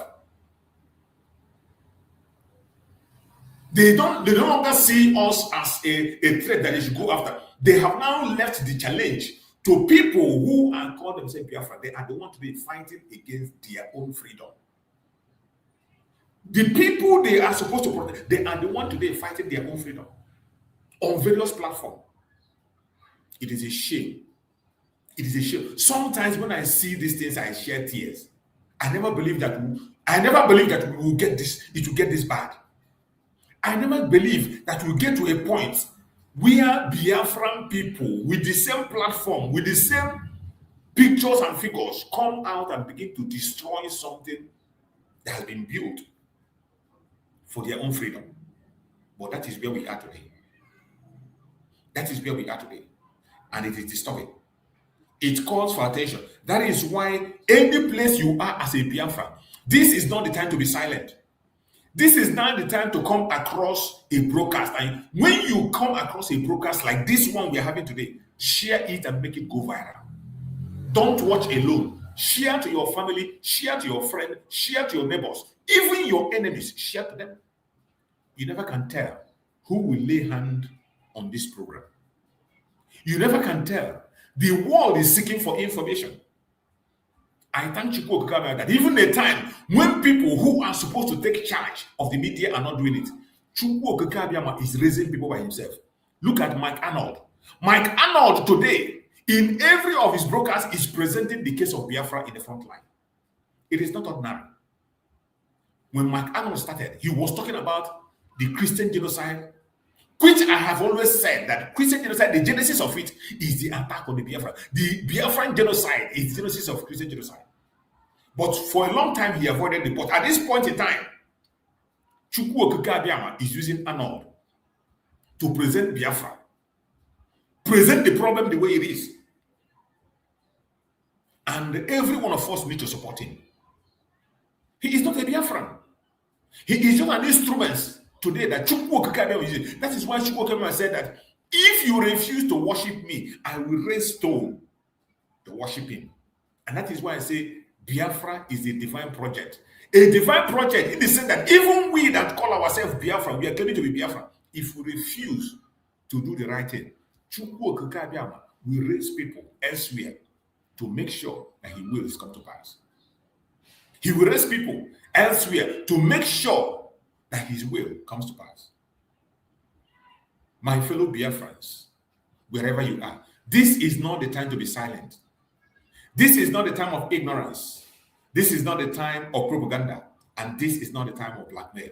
It is a time of reality. A time that we must face reality. So wherever you're watching me this morning, great people of truth, justice, and freedom, today, we are not just having a conversation, we are confronting a reality that many are afraid to speak about. We are confronting a reality that so many people are afraid to speak about. A reality that involves power. A reality that involves silence and justice.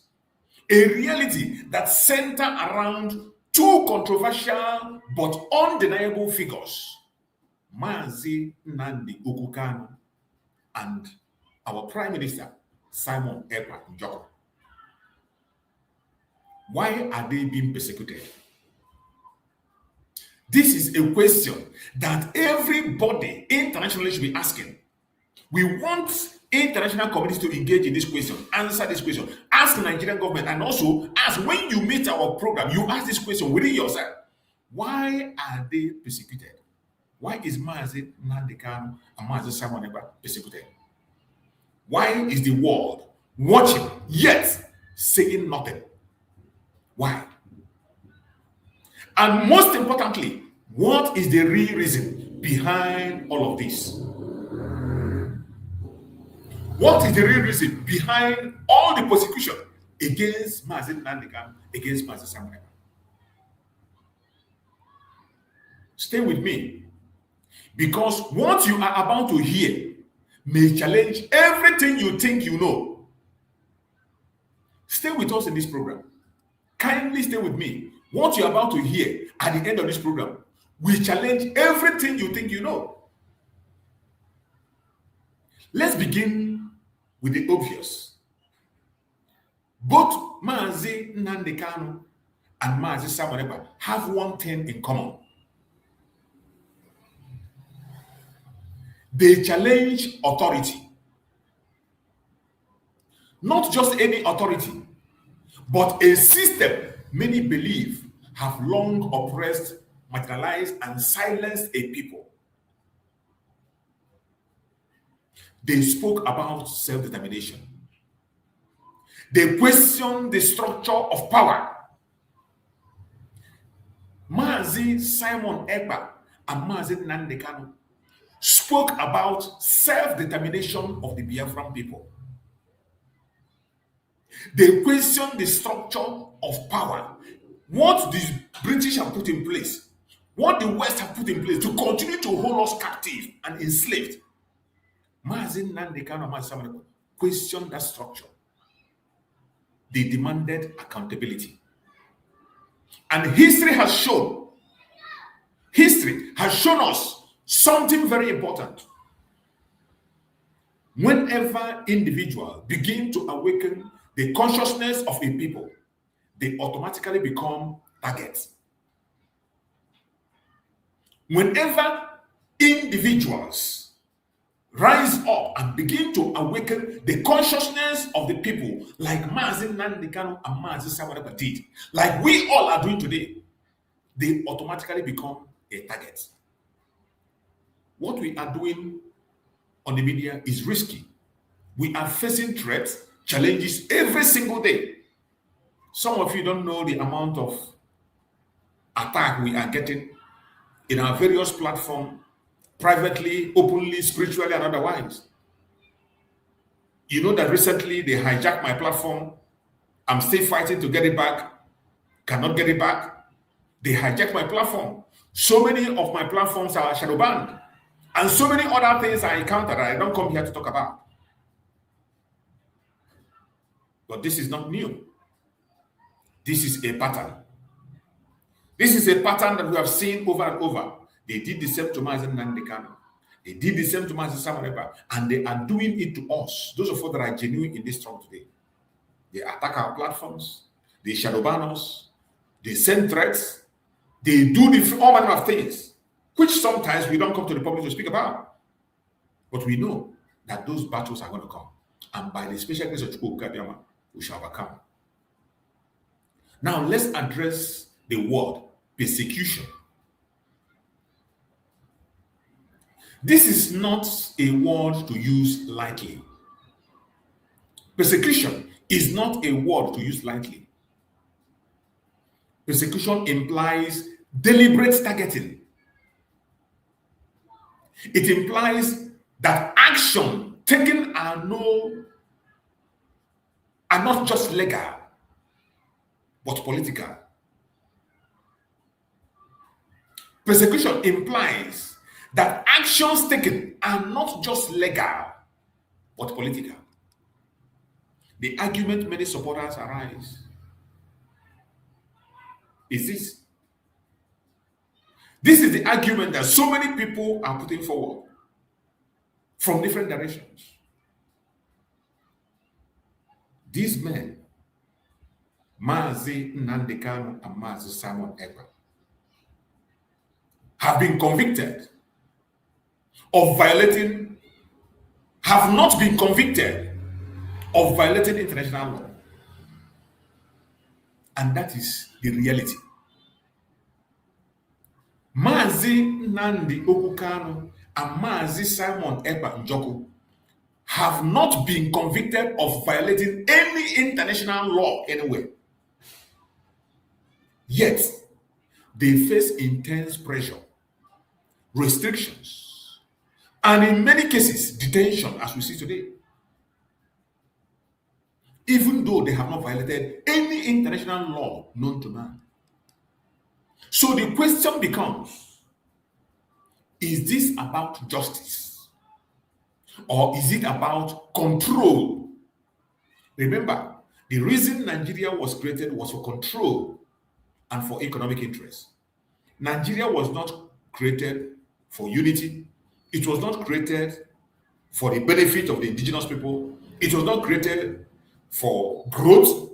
It was not created for security. It was created for control and economic interest. So the question becomes, is this about justice or is it about control, the persecution of our leaders? Because when justice is truly at play, transparency follows. But when control is the objective, suppression becomes the tool. Like we see today.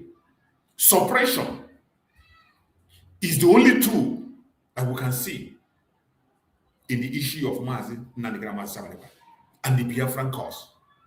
They suppress us in all manner of ways, internationally, locally, and even the West, in some cases, join them just to suppress us and make sure that our voice is not heard. Now we move deeper. Because this issue does not exist in isolation. Nigeria is not just any country. I want you to pay attention. Nigeria is not just any country. It is one of the largest economies in Africa. It is rich in natural resources. But remember, the natural resources we are talking about is in Biafra land. The resources that makes Nigeria what it is today is in Biafra land. The Nigeria you are hearing across the whole world is because of the Biafran people. Go and check. Go and check. Every place the Nigerian name is being heard is from people from the West. Majorly Biafran people. If it's not Biafra, it will be people from Udua land. So the people that made Nigeria what is it? It is the south, the southern part of Nigeria. Everything Nigeria has become today has nothing to do with the north, both economically, politically, and whatever. It has nothing to do with the north.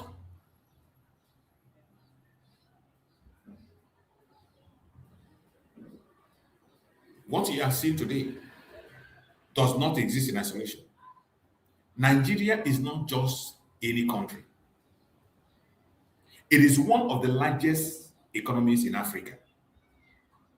It is rich in natural resources. It holds strategic importance on the global stage. This was what the British created. Because of the emergence of different people together to create that big space, they do not want to let go. And this is where the conversation becomes uncomfortable. This is the area they don't want us to talk about. Today, I saw the new program that was done by Arnold. Arnold was complaining. You know, in his last speech in Washington, D.C., Arnold was able to narrate the story of Nigeria starting from the grassroots, starting from the Ottoman Danfodio terrorism to Biafra civil war and to the British Empire involvement in Nigeria. And because of that message that Arnold delivered, do you know they're attacking him today? Arnold touched the untouchable. There has never been anybody that was able to narrate the case of Biafra the way Arnold did in Washington, D.C. Since all this while they were talking about Christian genocide, people have always skipped the original problem, the source of the problem, the genesis of the problem. They skipped it. But Arnold was able to touch it all the way from the Ottoman Danfodio to Tinubu that is there today, to the Caliphate, to the British. He mentioned all. And today, they are raising massive attack on him, including his platform. Including the attacking Arnold today. You see the global conspiracy we talk about. This kind of a topic is a topic that many content creators are scared of talking about. Many media houses are scared. You can only get these topics on social media. You cannot see any media station speaking the way we speak. You can never. If you go to that media station and speak the way, they will not televise it. And after they do it, the station will be sanctioned. Or they will never invite you again. There are claims. Not just claims, and strong ones, that global power, particularly from the West, maintain relationship with Nigeria for economic and strategic benefits. This is not just a claim, it is a fact. This is a fact. Global power, particularly from the West, maintain relationship with Nigeria for economic and strategic benefits. It is not because they're not seeing the evil that is happening. It is not because they don't know that Nigeria is not a nation that is meant to survive. Nigeria was not created for unity. Nigeria was not created for strength. Nigeria was not created to survive. It was created for control and economic interest. And as long as their interest is protected economically, the genocide can continue for as long as they can. They don't care. The Christian genocide and the genocide of other people, the indigenous people of Nigeria, will continue. They will do nothing about it. As long as their own benefits, economic benefits, they can achieve. So ask yourself this. If a movement threatens to destabilize the structure put in place by the British, ask yourself this question. If a movement threatens to destabilize the structure, would those benefiting from it remain neutral? Like some people who claim that the British is neutral, that the West is neutral. They are not neutral. They are not neutral. Their silence is a support to that contraction. That is why they continue to strengthen their bilateral relationship, even when there is blood of the innocent flowing. They don't care. If a movement threatens to destabilize that very structure that they put in place, would those benefiting from it remain neutral? Is a question. Or will they quietly support the status quo? Like we see today, the West are quietly supporting the status quo.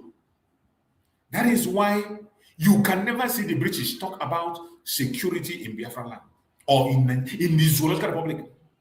You saw Mali that faced challenge with the terrorists recently. Russia did not colonize Mali.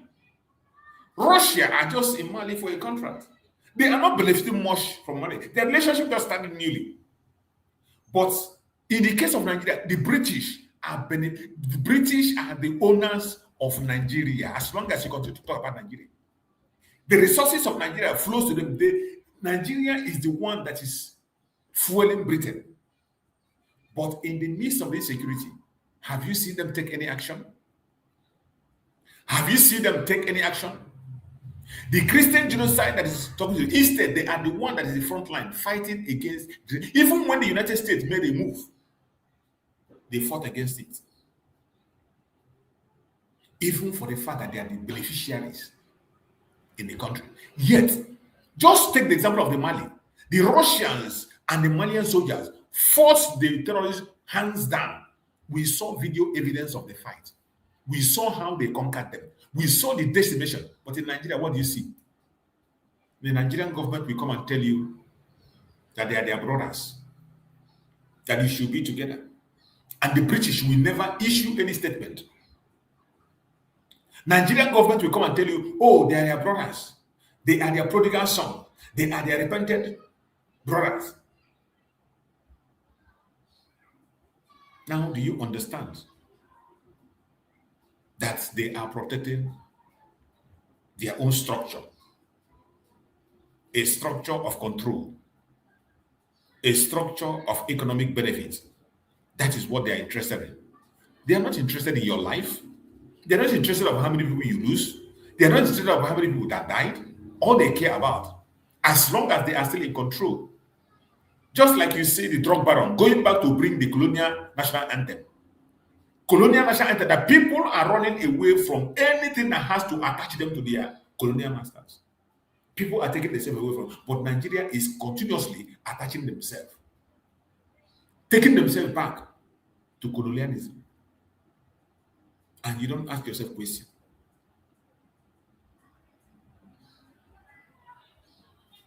These people that are benefiting from this structure, will those benefiting from it remain neutral? They can be neutral. Or would they quietly support the status quo? They are definitely supporting the status quo. That is what you see. This is where silence becomes very bold. Silence becomes very loud.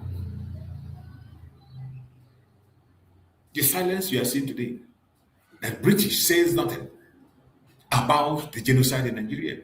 That most of the Western countries that are benefiting from Nigeria, except the United States, the only United States, in Europe, none of them care.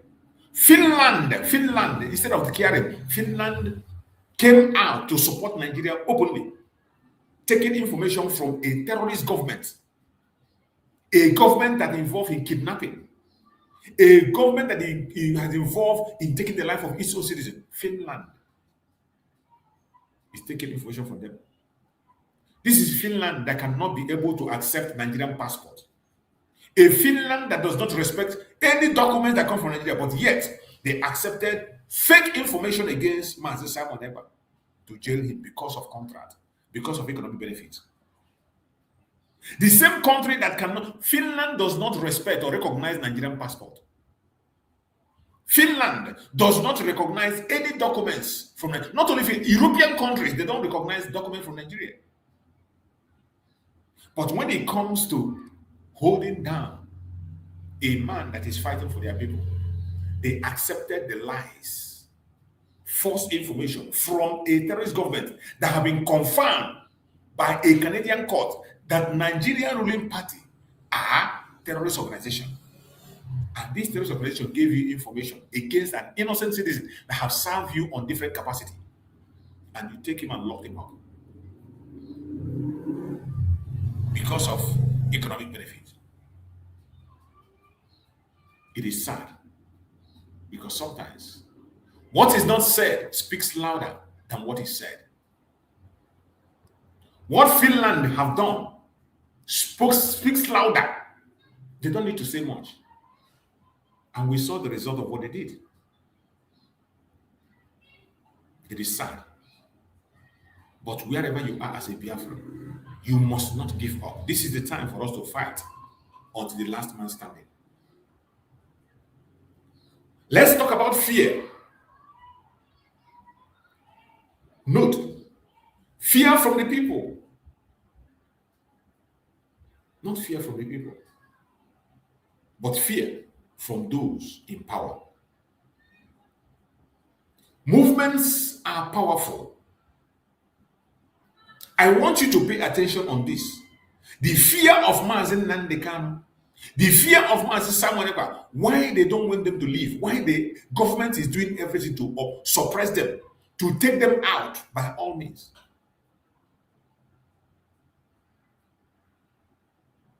I'm not talking about fear from the people, the fear from the authorities, both the international communities and local. The fear from the British, the fear from the West, fear from those in power. Movements are powerful. Ideas are dangerous. But awakened people, they are unstoppable. Awakened people are unstoppable. It is because of the awakening message of Nnamdi Kanu and Ekpa. That awakening message is the fear of the West today. This is why the West is silent, even in the persecution of these people that has never violated any international law in any way. Their rights have been abused in the public. The same West that claim to protect human rights, they are silent. They don't utter any word because they are afraid of the awakening message that is coming from our leaders. They know that awakened people are unstoppable. When voices like Nnamdi Kanu and Simon Ekpa begin to mobilize attention, influence narrative, and inspire actions, they become more than individuals. This is why the enemy is afraid of them. This is why the West, powers here and there, are afraid of them. When voices like Nnamdi Kanu, the supreme leader of IPOB, and our Prime Minister Simon Ekpa begins to mobilize attention, influence narrative, and inspire action, they become more than individuals. They have become just more than a name. That is why we say Nnamdi Kanu and Simon Ekpa is a symbol. That name is a symbol. That is what, when you see anybody talking against this name, when you see an idiot, when you see a clown that claims that he's fighting for freedom, you want your people to be free, but all you do is to come online and speak against Nnamdi Kanu, speak against Simon Ekpa. That person is an idiot. He's a devil incarnate. There is no way you can convince any sensible human being that you care about humanity and you are speaking against those that are in the front line, the face of the struggle, the face of justice. You are speaking against them and you claim to be fighting for what is right. God will never forgive you. Nnamdi Kanu and Simon Ekpa has become more than an individual. They are symbols. They have become symbols. And symbols are difficult to control. This is why the government of the day is afraid of them. This is why powers above are afraid of them. Because they have become symbol, and symbol is difficult to control. So what happens?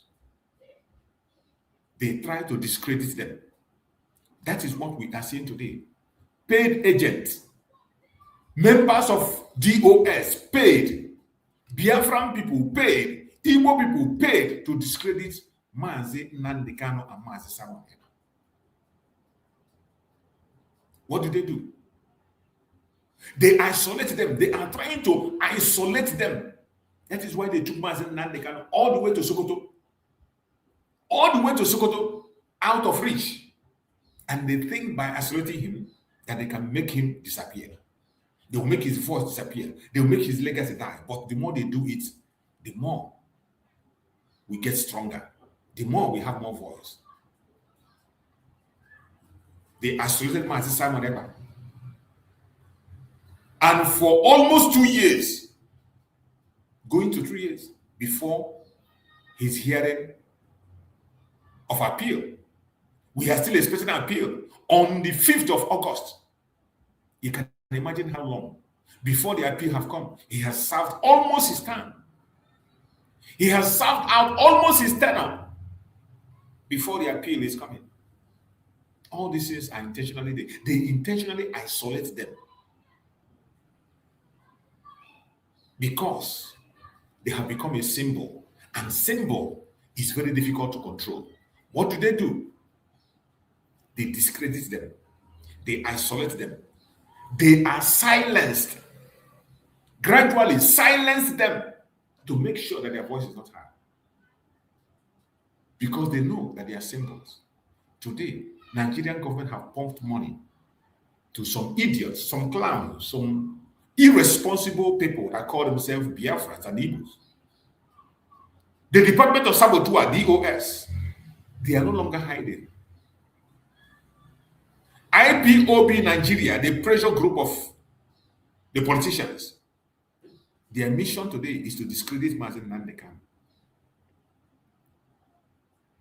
Nigerian government have isolated him, silenced him, but we are not going to allow that. The more they isolate him, the more we bring him out. That is why I say in my platform, every single day, I will give Mazi Nnamdi Kanu a voice to speak to the Biafrans. I will give Mazi Simon Ekpa a voice to speak to Biafrans. All you need to do is to listen with an open heart and get the answers that you want. Not necessarily because they are wrong. All these things they are doing to Mazi Simon Ekpa, Mazi Nnamdi Kanu is not because they are wrong. Discrediting them, isolating them, silencing them, not because they are wrong, but because they are influential. Because they are influential, because of what they represent, that is why they are doing all this to them. Another important factor is narrative control. This is a heavy one. Narrative control. Who control the story? This is a heavy one. This is one of the reasons they are fighting tooth and nail. Disobeying court orders. Using a non-existing law to prosecute our leaders. It is because of this. Narrative control. Who control the story? Who controls the story? Who decide what is labeled as truth and what is labeled as threat?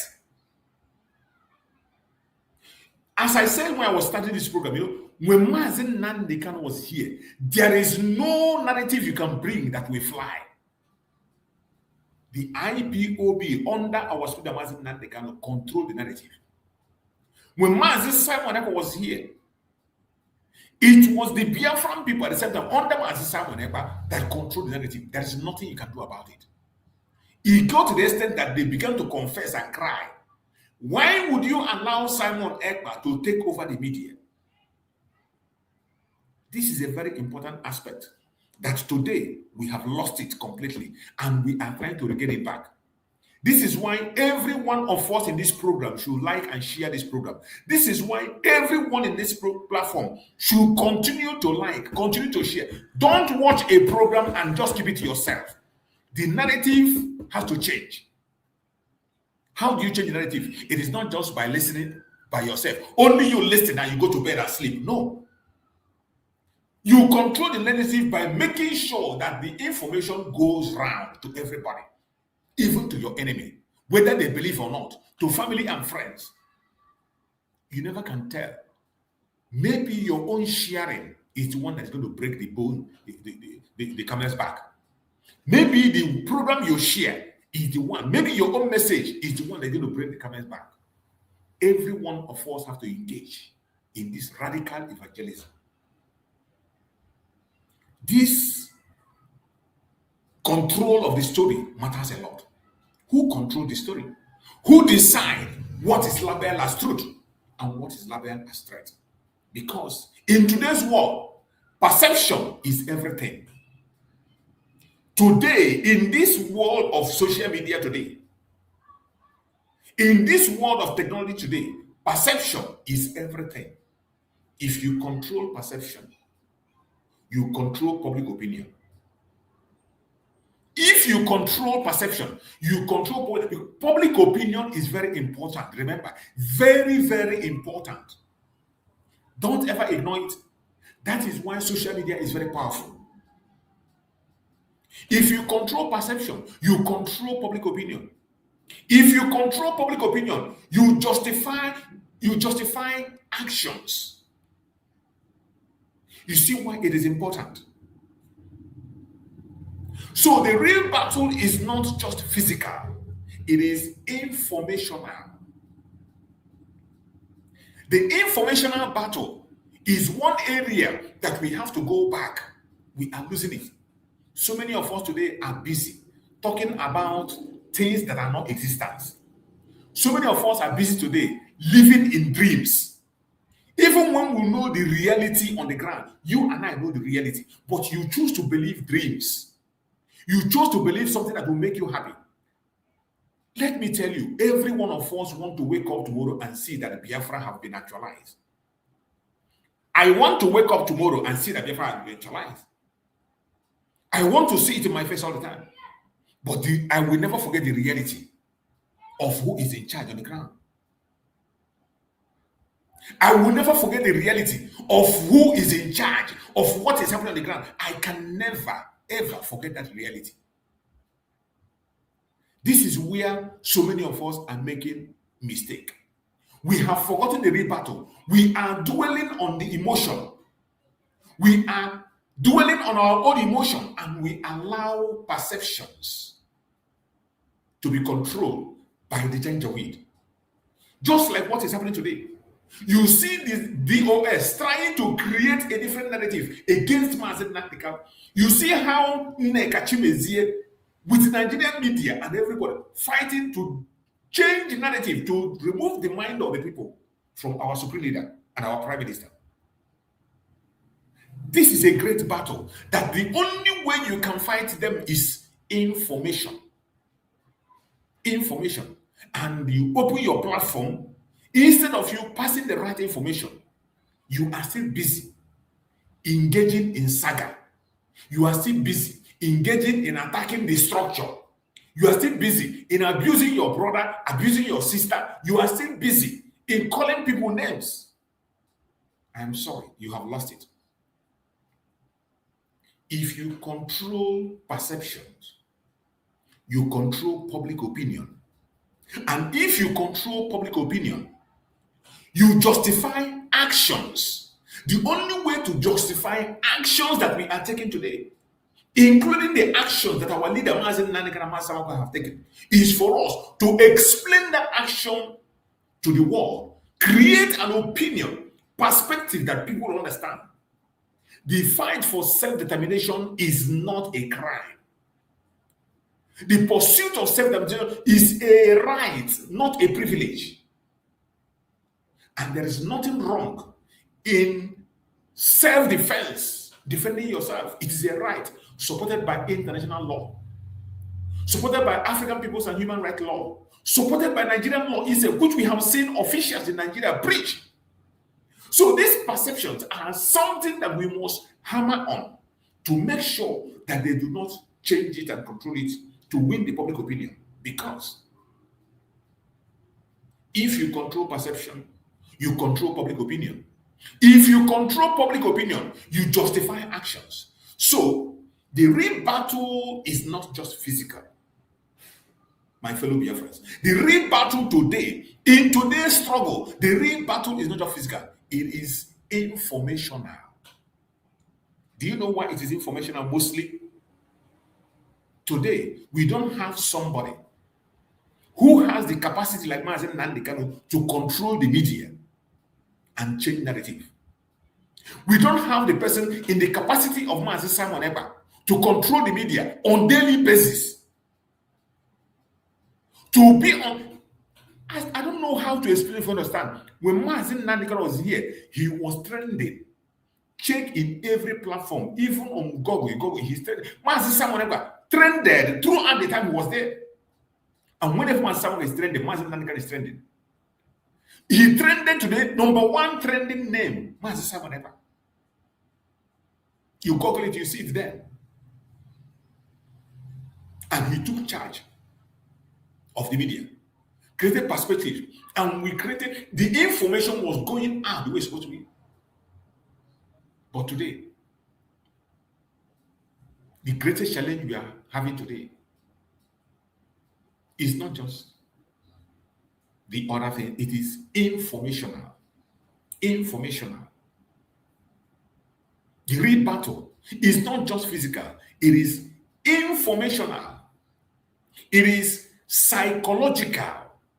It is strategic.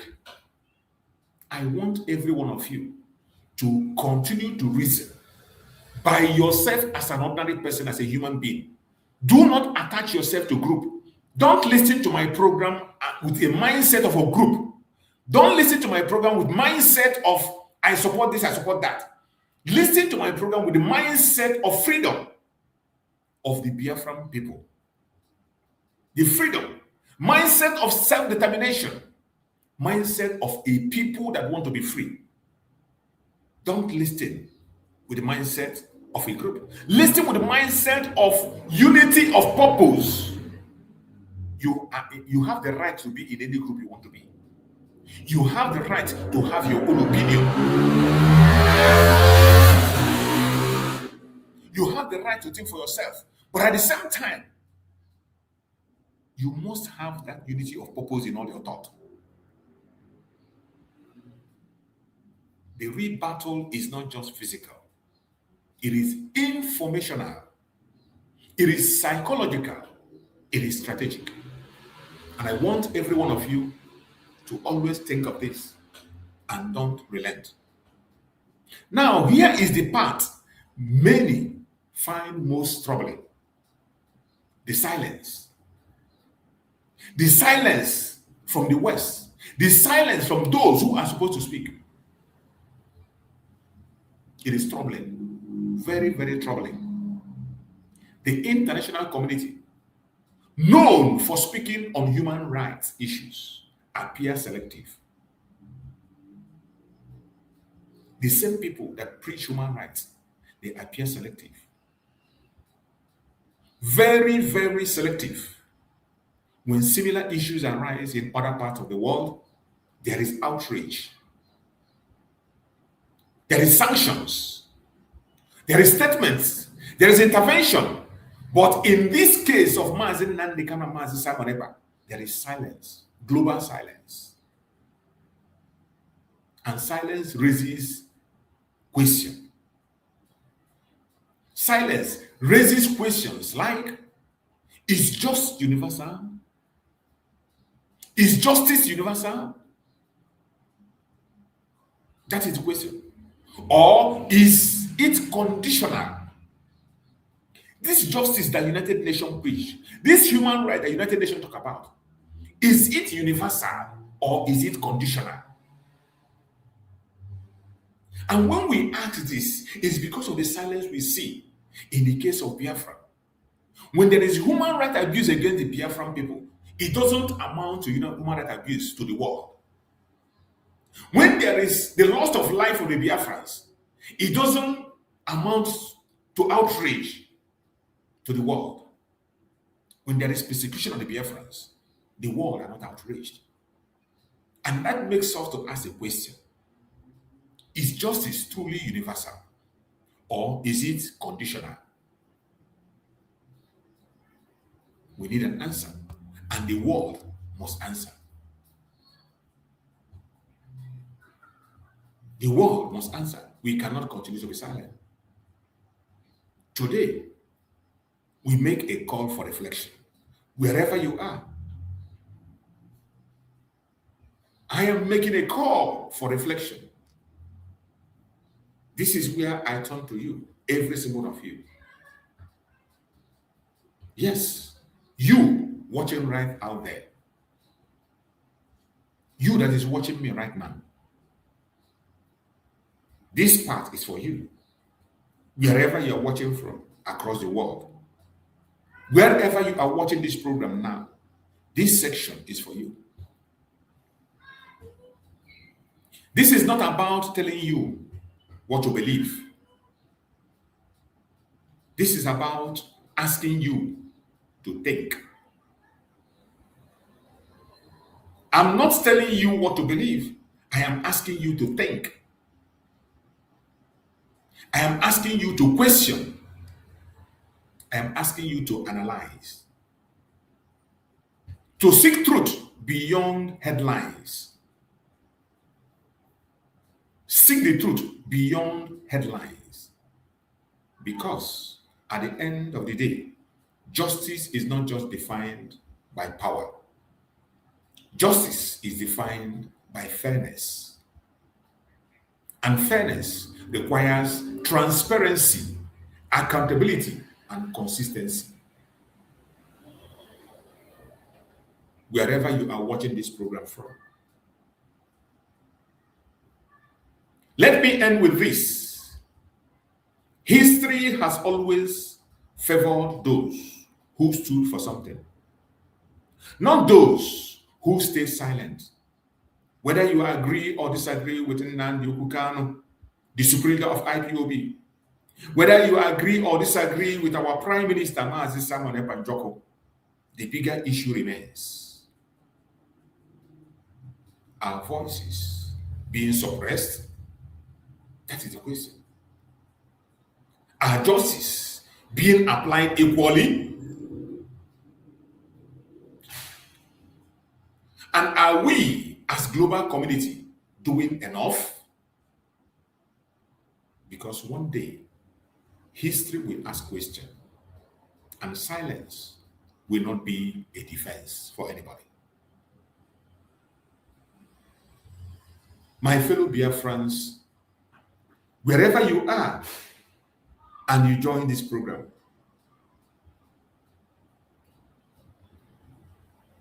wherever you are, and you were part of this program, I urge you in the name of Chukwu Okike to please like and share this program. Share to family and friends. Share to your neighbors. And feel free to express your opinion. As I said before, listen with a clear heart and clear mind. We have a task ahead of us. The task to defend the face of our struggle. The task to defend the face of our struggle. And every genuine Biafran know who the face of the struggle is. The supreme leader, Mazi Nnamdi Kanu, must be defended. Our Prime Minister, Mazi Simon Ekpa, must be defended. No matter how you feel, no matter what you see, no matter what you hear, don't give up. I know that sometimes it feels tiring. I know that sometimes when you look at your left and right, you feel discouraged. But I urge you in the name of Chukwu Okike, there is light at the end of the tunnel. Is Biafra possible? Yes, it is possible. Is Biafra possible? I said yes, it is possible. And wherever you are watching this program, don't keep it to yourself. Don't keep it to yourself. This is not a time to antagonize each other. This is not a time to continue to engage in saga, blackmail, and propaganda, because the enemy have unveiled their project. If you don't know what project that is at hand, the project the enemy have is to destroy completely the image of our leader, Nnamdi Kanu. They were not able to do it when Simon Ekpa was here. It was impossible for them. They couldn't even dare. But today, they feel that nobody is going to challenge them. And you are there. I am here. If we allow them to get away with this propaganda, the shame will be to us. If we allow them to go with this narrative, to change the narrative of something that we have known, you can imagine Nneka Chimezie, who was telling us that, who confessed on video that Nigerian government is the one taking the life of Biafrans, destroying lives and properties of Biafra, creating insecurity in Biafra land. She confessed to it, and I played the video here. We appreciated her for that. Today, that same woman come online and she said that Nnamdi Kanu and Simon Ekpa are the reason Biafra land is suffering. This is the new narrative they're bringing, trying to make you believe that Nnamdi Kanu and Simon Ekpa are the reason Biafra land is suffering. You see some of their program, some of them begin to draw their line all the way from our eternity that it was Ojukwu, and if Ojukwu had not gone to war, that Biafra will be at peace. And I asked these people, Ojukwu defended Biafra land in 1967, but these people have been taken alive from 1945. Who was responsible of genocide in 1945? Who is to be blamed? What about the pogrom? The pogrom that made our eternal leader to come back home and call our people to come back home. Who engineered the pogrom? The people that were killed in the pogrom, were they part of the Nigerian military? For a coup that young officers of Nigerian young officers conducted a coup. Not even a coup, a revolution to change that because of the corruption they saw in the politicians. Just like they are saying today, corruption was so much in Nigeria that the young officers could not be able to handle it. And they conducted a revolution simply because that revolution was led by an Igbo man, which by all sense of reasoning, no other tribe can be able to do what the Igbos are doing. It's only an Igbo man that can see an evil and he say it will not stand. We have seen on several occasions. Every time in Nigeria, even in their one Nigeria, it's only the Igbos that have always stepped up to create a better Nigeria. The person that led that very revolution was not looking for Biafra. Chukwuma Kaduna Nzogwu was not fighting for Biafra. He was not fighting for Igbo people. He led a revolution to save one Nigeria. Chukwuma Kaduna Nzogwu. You know, sometimes when they tell these stories, they mix it up. Chukwuma Kaduna Nzogwu went for a revolution to save Nigeria, and their plan was to make Awolowo the president. It was not even to make an Igbo man the president. That revolution has nothing to do with Igbo. But what did they do?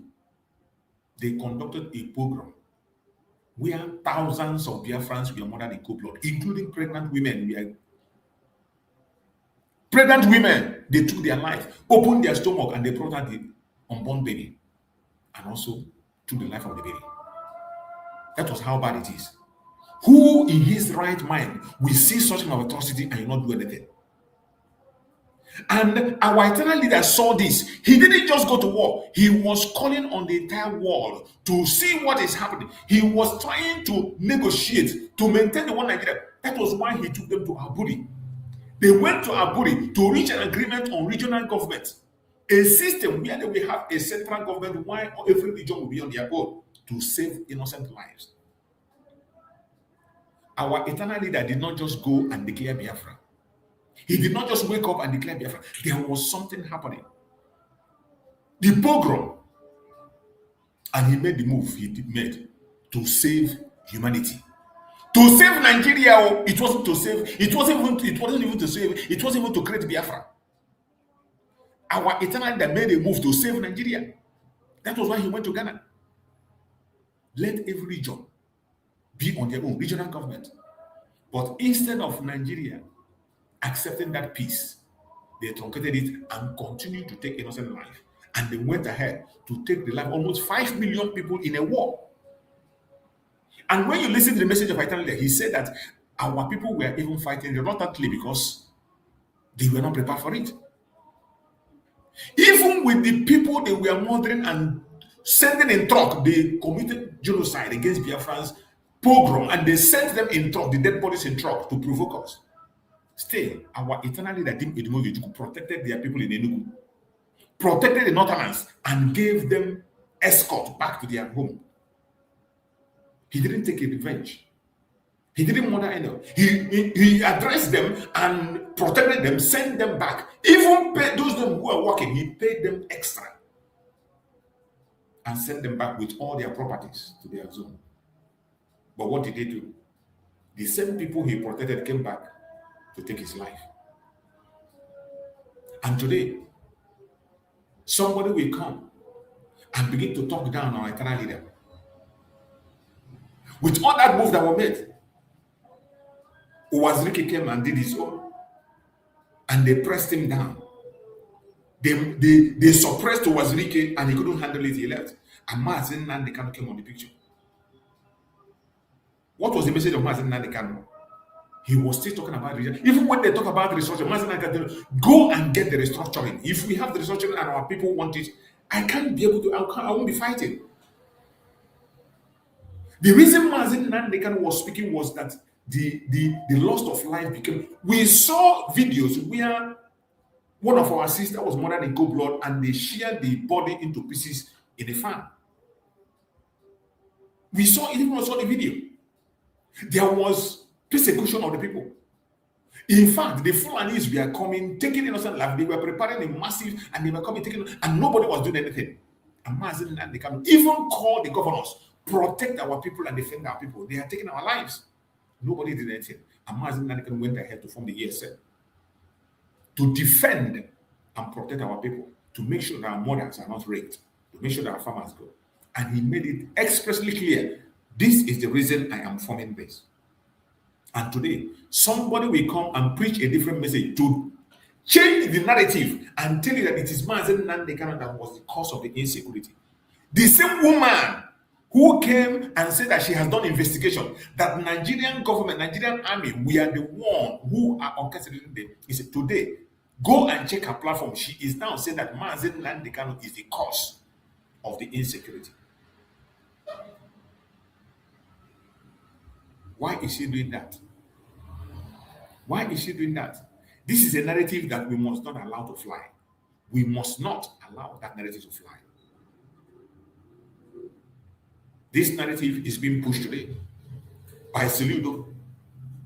Soludo is sponsoring this very narrative. He started it, traveling to other parts of the world, telling them that we are the one killing ourselves. Telling us that even the Christian genocide are talking about, that it is we that were killing ourselves, we are involved in it. Soludo was traveling everywhere. Today, Soludo have finally involved Lauren Neka. Lauren Neka today is the mouthpiece of Soludo, saying the same thing Soludo said. That we are fighting, it is we that are killing ourselves. It is no longer Nigerian government. She is now saying the same thing. The one that idiot in South Africa is saying. The same thing is what Lauren Neka is preaching. All the members of DOS today, they are preaching the same message the politicians is preaching. And when Mazi Simon called them a political pressure group and IPOB in Nigeria, you never believed it. Now, is it not clear that what we have is IPOB in Nigeria, a political pressure group? You see them in their platform attacking Mazi Nnamdi Kanu. Those of them who were attacking Mazi Simon without knowing what he was trying to protect, today they have known. And many of them have apologized. And they are the one today facing the battle. The battle that would have not come. If Mazi Simon was to be around, this battle will never, they will not dare. They will not dare. Even Mazi Nnamdi Kanu will not be jailed. If Mazi someone was around, they can't jail Mazi. They won't dare because they know what is coming. They know what's coming because we don't just brag. He will not say a word without doing it. They know. But today, this is a new challenge for you and I. And I have tried to explain it the way you understand and know that we have better things to talk about. Don't join them to destroy the image of your leader. Don't join them to destroy the struggle. When you are busy calling your brother and your sister terrorists, you are destroying the struggle. You are creating a bad image. Anybody that's not a Biafran and sees you calling your own brother that name, you are just calling yourself that name. It is not your brother. Choose a better language. You can call people out. You can correct people, but not in that time. When people do wrong, there are ways to correct them. There are ways to talk about issues. But for you to come around and begin to call your people, your own brother and sister a name, and you think after calling him that name, you'll be free. No, you'll not be free. Just like they were calling Mazi Simon Ekpa. They discredited Mazi Simon Ekpa. But when the BBC was reporting this, BBC did not remove anybody. They called Mazi Simon Ekpa a terrorist. They called him this and that. But when BBC was reporting it, they included every single one, every Biafran broadcaster. Even their picture was shown on BBC.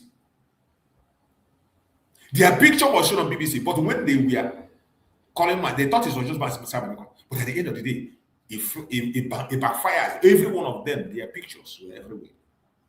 That is the same thing. I don't know why we don't learn. We should have learned from that. We should have just learned from that BBC misinformation. We should have learned from it, but no, most of us don't learn. We continue in that same trajectory. Today, here are we. Here are we today. It is not yet too late.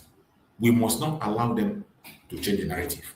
We must create a narrative that will free us. We will make sure that the face of the struggle, the image of our Supreme Mazi Nnamdi Kanu is not rubbished. We must make sure that Mazi Simon Ekpa is properly defended. We will make sure he's properly defended and he joins us very soon. I appreciate every one of you that has been with us on this program. I thank you so much for being part of the program. Please like and share this program. Don't just watch it and go to bed. Don't just watch it and go to bed. As you are watching, invite somebody to watch with you. Like and share. If you have not yet subscribed, I don't know what you are waiting for. I do not want to. Once you watch my program and it resonates with you, share it. Make sure you share at least to one person. Even if one person, member of your family, your group, in all your platform, share it there. It is important. If you cannot make a video, at least you can share. When you do that, you are only playing a major role. May Chukwu continue to guide and protect every single one of us as Biafrans, wherever you are watching this program from. I pray that no weapon formed or fashioned against you shall prosper. I pray that Chukwu will guide and protect our leaders, more especially Mazi Nnamdi Kanu and our Prime Minister, Simon Ekpa Joko. No weapon formed or fashioned against them shall prosper. I thank you all for being part of this program. Have a wonderful day and enjoy your weekend as we end the program. Thank you so much and stay blessed. See you again next time. Bye-bye, everybody. Bye.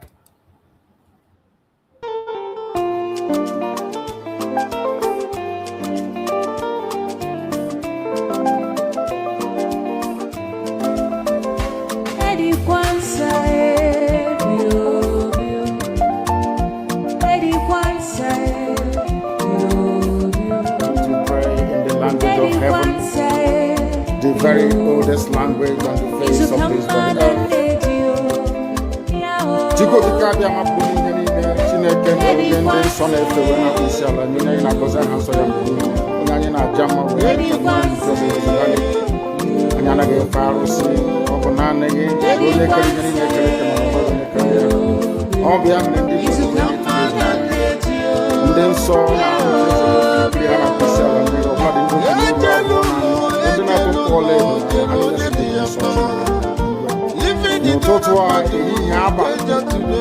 no one in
But you know what? They would like you to believe that someone is the cause of this. No. I am the solution, and the only way they can get to you is by kicking me out, which is not possible. I have come. Look with you. After I am done with Nigeria, Biafra will be free and enjoy freedom. Biafra will know the importance of freedom and what happens in 5 years to come. Thank you.